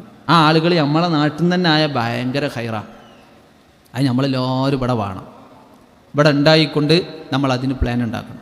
അപ്പോൾ അല്ലാഹു സുബ്ഹാനഹു തആല ഈ പറഞ്ഞ സൂറത്ത് നൂറിലെ ആയത്തുകൾ നമ്മുടെ ശ്രദ്ധയിലുണ്ടാവണം. റിജാലുൻ ലാ തുൽഹിഹിം തിജാറത്തുൻ വലാ ബൈഉൻ, കച്ചവടമോ ഈ പറയുന്ന വ്യവഹാരങ്ങളോ അവർക്ക് പള്ളിയെ തൊട്ട് തടസ്സം ഉണ്ടാക്കൂല എന്നുള്ളത്. പള്ളിയെ തൊട്ട് അവർക്ക് അതൊരു തടസ്സമല്ല, അവരതിൽ സജീവമായിരിക്കും. അവർ തൻ്റെ കച്ചവടം നടത്തും. കച്ചവടം നടത്തിയാലേ പള്ളിക്ക് എന്തെങ്കിലും തരാൻ പറ്റുള്ളൂ. നല്ല നയിച്ചണം, അതിലൊന്നും സംശയമില്ല. എന്നാൽ ഒരു വിഭാഗം ഇൽമിന് വേണ്ടി, പ്രത്യേകിച്ച് നമ്മളെ കുഞ്ഞുങ്ങൾ, നമ്മളെ കുട്ടികൾ, അവർക്കുള്ള വളരെ പ്ലാനോട് കൂടിയുള്ള സംവിധാനം. ഞാൻ എൻ്റെ സംസാരം അവസാനിപ്പിക്കുകയാണ്. അപ്പം ഒരുപാട് ഭാഗം ഈ വിഷയത്തിൽ പറയാനുണ്ട്. അതിലൊരു ഭാഗം മാത്രമേ ഞാൻ നിങ്ങളോട് സൂചിപ്പിച്ചിട്ടുള്ളൂ. എന്ന് പറഞ്ഞാൽ അതിനെങ്ങനെ വേണമെങ്കിൽ നമുക്കൊരു തലവാചകം കൊടുക്കുക.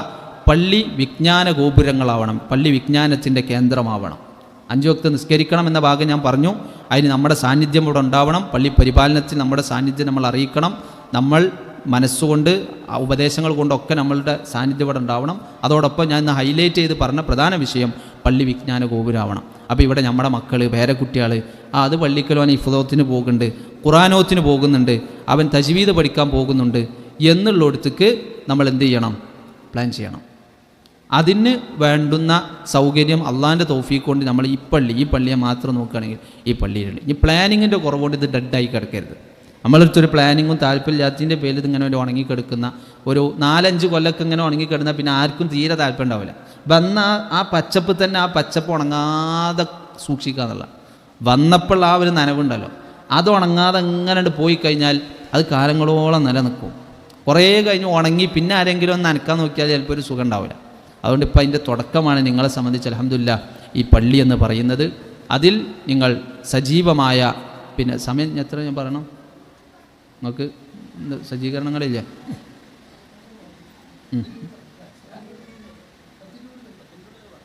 ഇതിൻ്റെ വരാം, ആയിക്കോട്ടെ.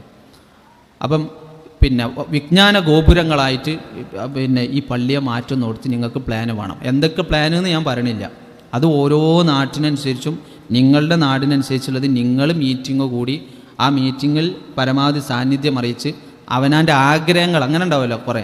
ഇപ്പോൾ ചിലരൊക്കെ ഉണ്ട് ഇങ്ങനെ പുറനാട്ട് പോയിട്ടുള്ള ഇങ്ങനെ ഡയലോഗ് പറയും, ഞാൻ സൗദി പോയപ്പം അവിടെ പള്ളിയിലൊക്കെ അങ്ങനെയായിരുന്നു ഇങ്ങനെയായിരുന്നു. അത് അവനാൻ്റെ നാട്ടിൽ വരുത്തുന്നതിനെ കുറിച്ച് ഒരു ചർച്ച ഉണ്ടാവില്ല. പുറത്തത്തെ ഇങ്ങനെ ഡയലോഗ് പറഞ്ഞിരിക്കാൻ നല്ല രസമാണ്. അവിടെ സൗദിയിൽ അങ്ങനെയായിരുന്നു, ഞാനിവിടെ ബഹ്റൈനിൽ പോയപ്പോൾ എങ്ങനെയായിരുന്നു. ചിലവരങ്ങനെ ഉണ്ട്. ഈ മനുഷ്യന്മാർ ഒരു സതുപദേശം കൊണ്ട് പോലും എന്ത് ചെയ്യൂല, അവനാൻ്റെ പള്ളിയിൽ ഇതേ മരുത്തൊന്ന് കൊണ്ടുവരാനോ ഇതേമാതിരി ഒരു വളർച്ചയ്ക്ക് വേണ്ടിയോ ഒന്നും ചെയ്യൂല. അങ്ങനെയുള്ള മനുഷ്യന്മാർ ശാപമാണ്, ഒരു ടോർച്ചർ ചെയ്യാന്നാണ് ഇവർ പറയുന്നത്. അങ്ങനെയുള്ളവരുണ്ടായിട്ട് കാര്യമില്ല. പിന്നെന്തുവാണെന്ന് വെച്ചാൽ നമ്മൾ കണ്ട യാത്രകളിൽ നമ്മുടെ പിന്നെ സഞ്ചാരങ്ങളിലൊക്കെ നമ്മൾ കണ്ട കുറേ അനുഭവം ഉണ്ടാവും. അതിലേറ്റവും നല്ല മാതൃക അപ്പോൾ നമ്മളൊക്കെ ചെയ്യുന്ന പണി ഇങ്ങനെ പോണ പള്ളികളിലൊക്കെ നോക്കിയിട്ട് മിനിമം ഓരോ സ്ട്രക്ചർ അടക്കം അല്ലെങ്കിൽ ഒരു നോട്ടീസ് ബോർഡിൽ ഒട്ടിച്ച ചില കാര്യങ്ങളുണ്ടാവും. ഓരോടെ മീറ്റിങ്ങിൻ്റെ ഒരു റിസൾട്ട് അടക്കം ഫോട്ടോ എടുത്ത് കൊണ്ടുവരും. എന്നിട്ട് അടുത്ത പള്ളി കമ്മിറ്റിൻ്റെ മീറ്റിങ്ങിൽ ഇത് നല്ലൊരു മാതൃകയാണ്, ഇത് നമുക്ക് സ്വീകരിക്കാം എന്ന് പറയും. അപ്പോൾ അതൊക്കെ എന്താ വെച്ചാൽ നമ്മളെ പള്ളിക്ക് ഇതങ്ങനെ വരുത്താന്നുള്ള ഗവേഷണത്തിൽ നിന്നാണ്. അത് മൈൻഡ് ഉണ്ടാകുമ്പോഴേ വരുള്ളൂ. നമ്മൾ ഏത് പള്ളിയിൽ പോകുമ്പോഴും അവിടെ ഒരു ഒട്ടിച്ച ടൈൽസ് ഉണ്ടാവും. ഇപ്പോൾ നമ്മളെ പള്ളി ഇങ്ങനെ സ്ലിപ്പാവാന്ന് കുട്ടിക്കോളെ. അപ്പോൾ നമ്മൾ ആ ടൈൽസും ചിലപ്പം നോട്ട് ചെയ്ത് വെക്കും. എന്നിട്ട് ഇവിടെ കമ്മിറ്റിയിൽ പറയും ഞാൻ അടുത്ത നവീകരണ പരിപാടി ഉണ്ടാകുമ്പോൾ നമ്മളെ ടൈൽസ് ഇങ്ങനെ ഒരു മെറ്റീരിയലൊക്കെ നല്ലതാവും. ഇതങ്ങനെ മൈൻഡിൽ കയറണം എന്താ വെച്ചാൽ നമ്മളെ മൈൻഡിൽ നമ്മളെ പള്ളിയിലുള്ളതുകൊണ്ടാണ്. അപ്പോൾ അതിലേറ്റവും പ്രധാനമായി നിങ്ങളെ മൈൻഡിലുണ്ടാകേണ്ട കാര്യമാണ് ഇവിടുത്തെ വിജ്ഞാന കേന്ദ്രം.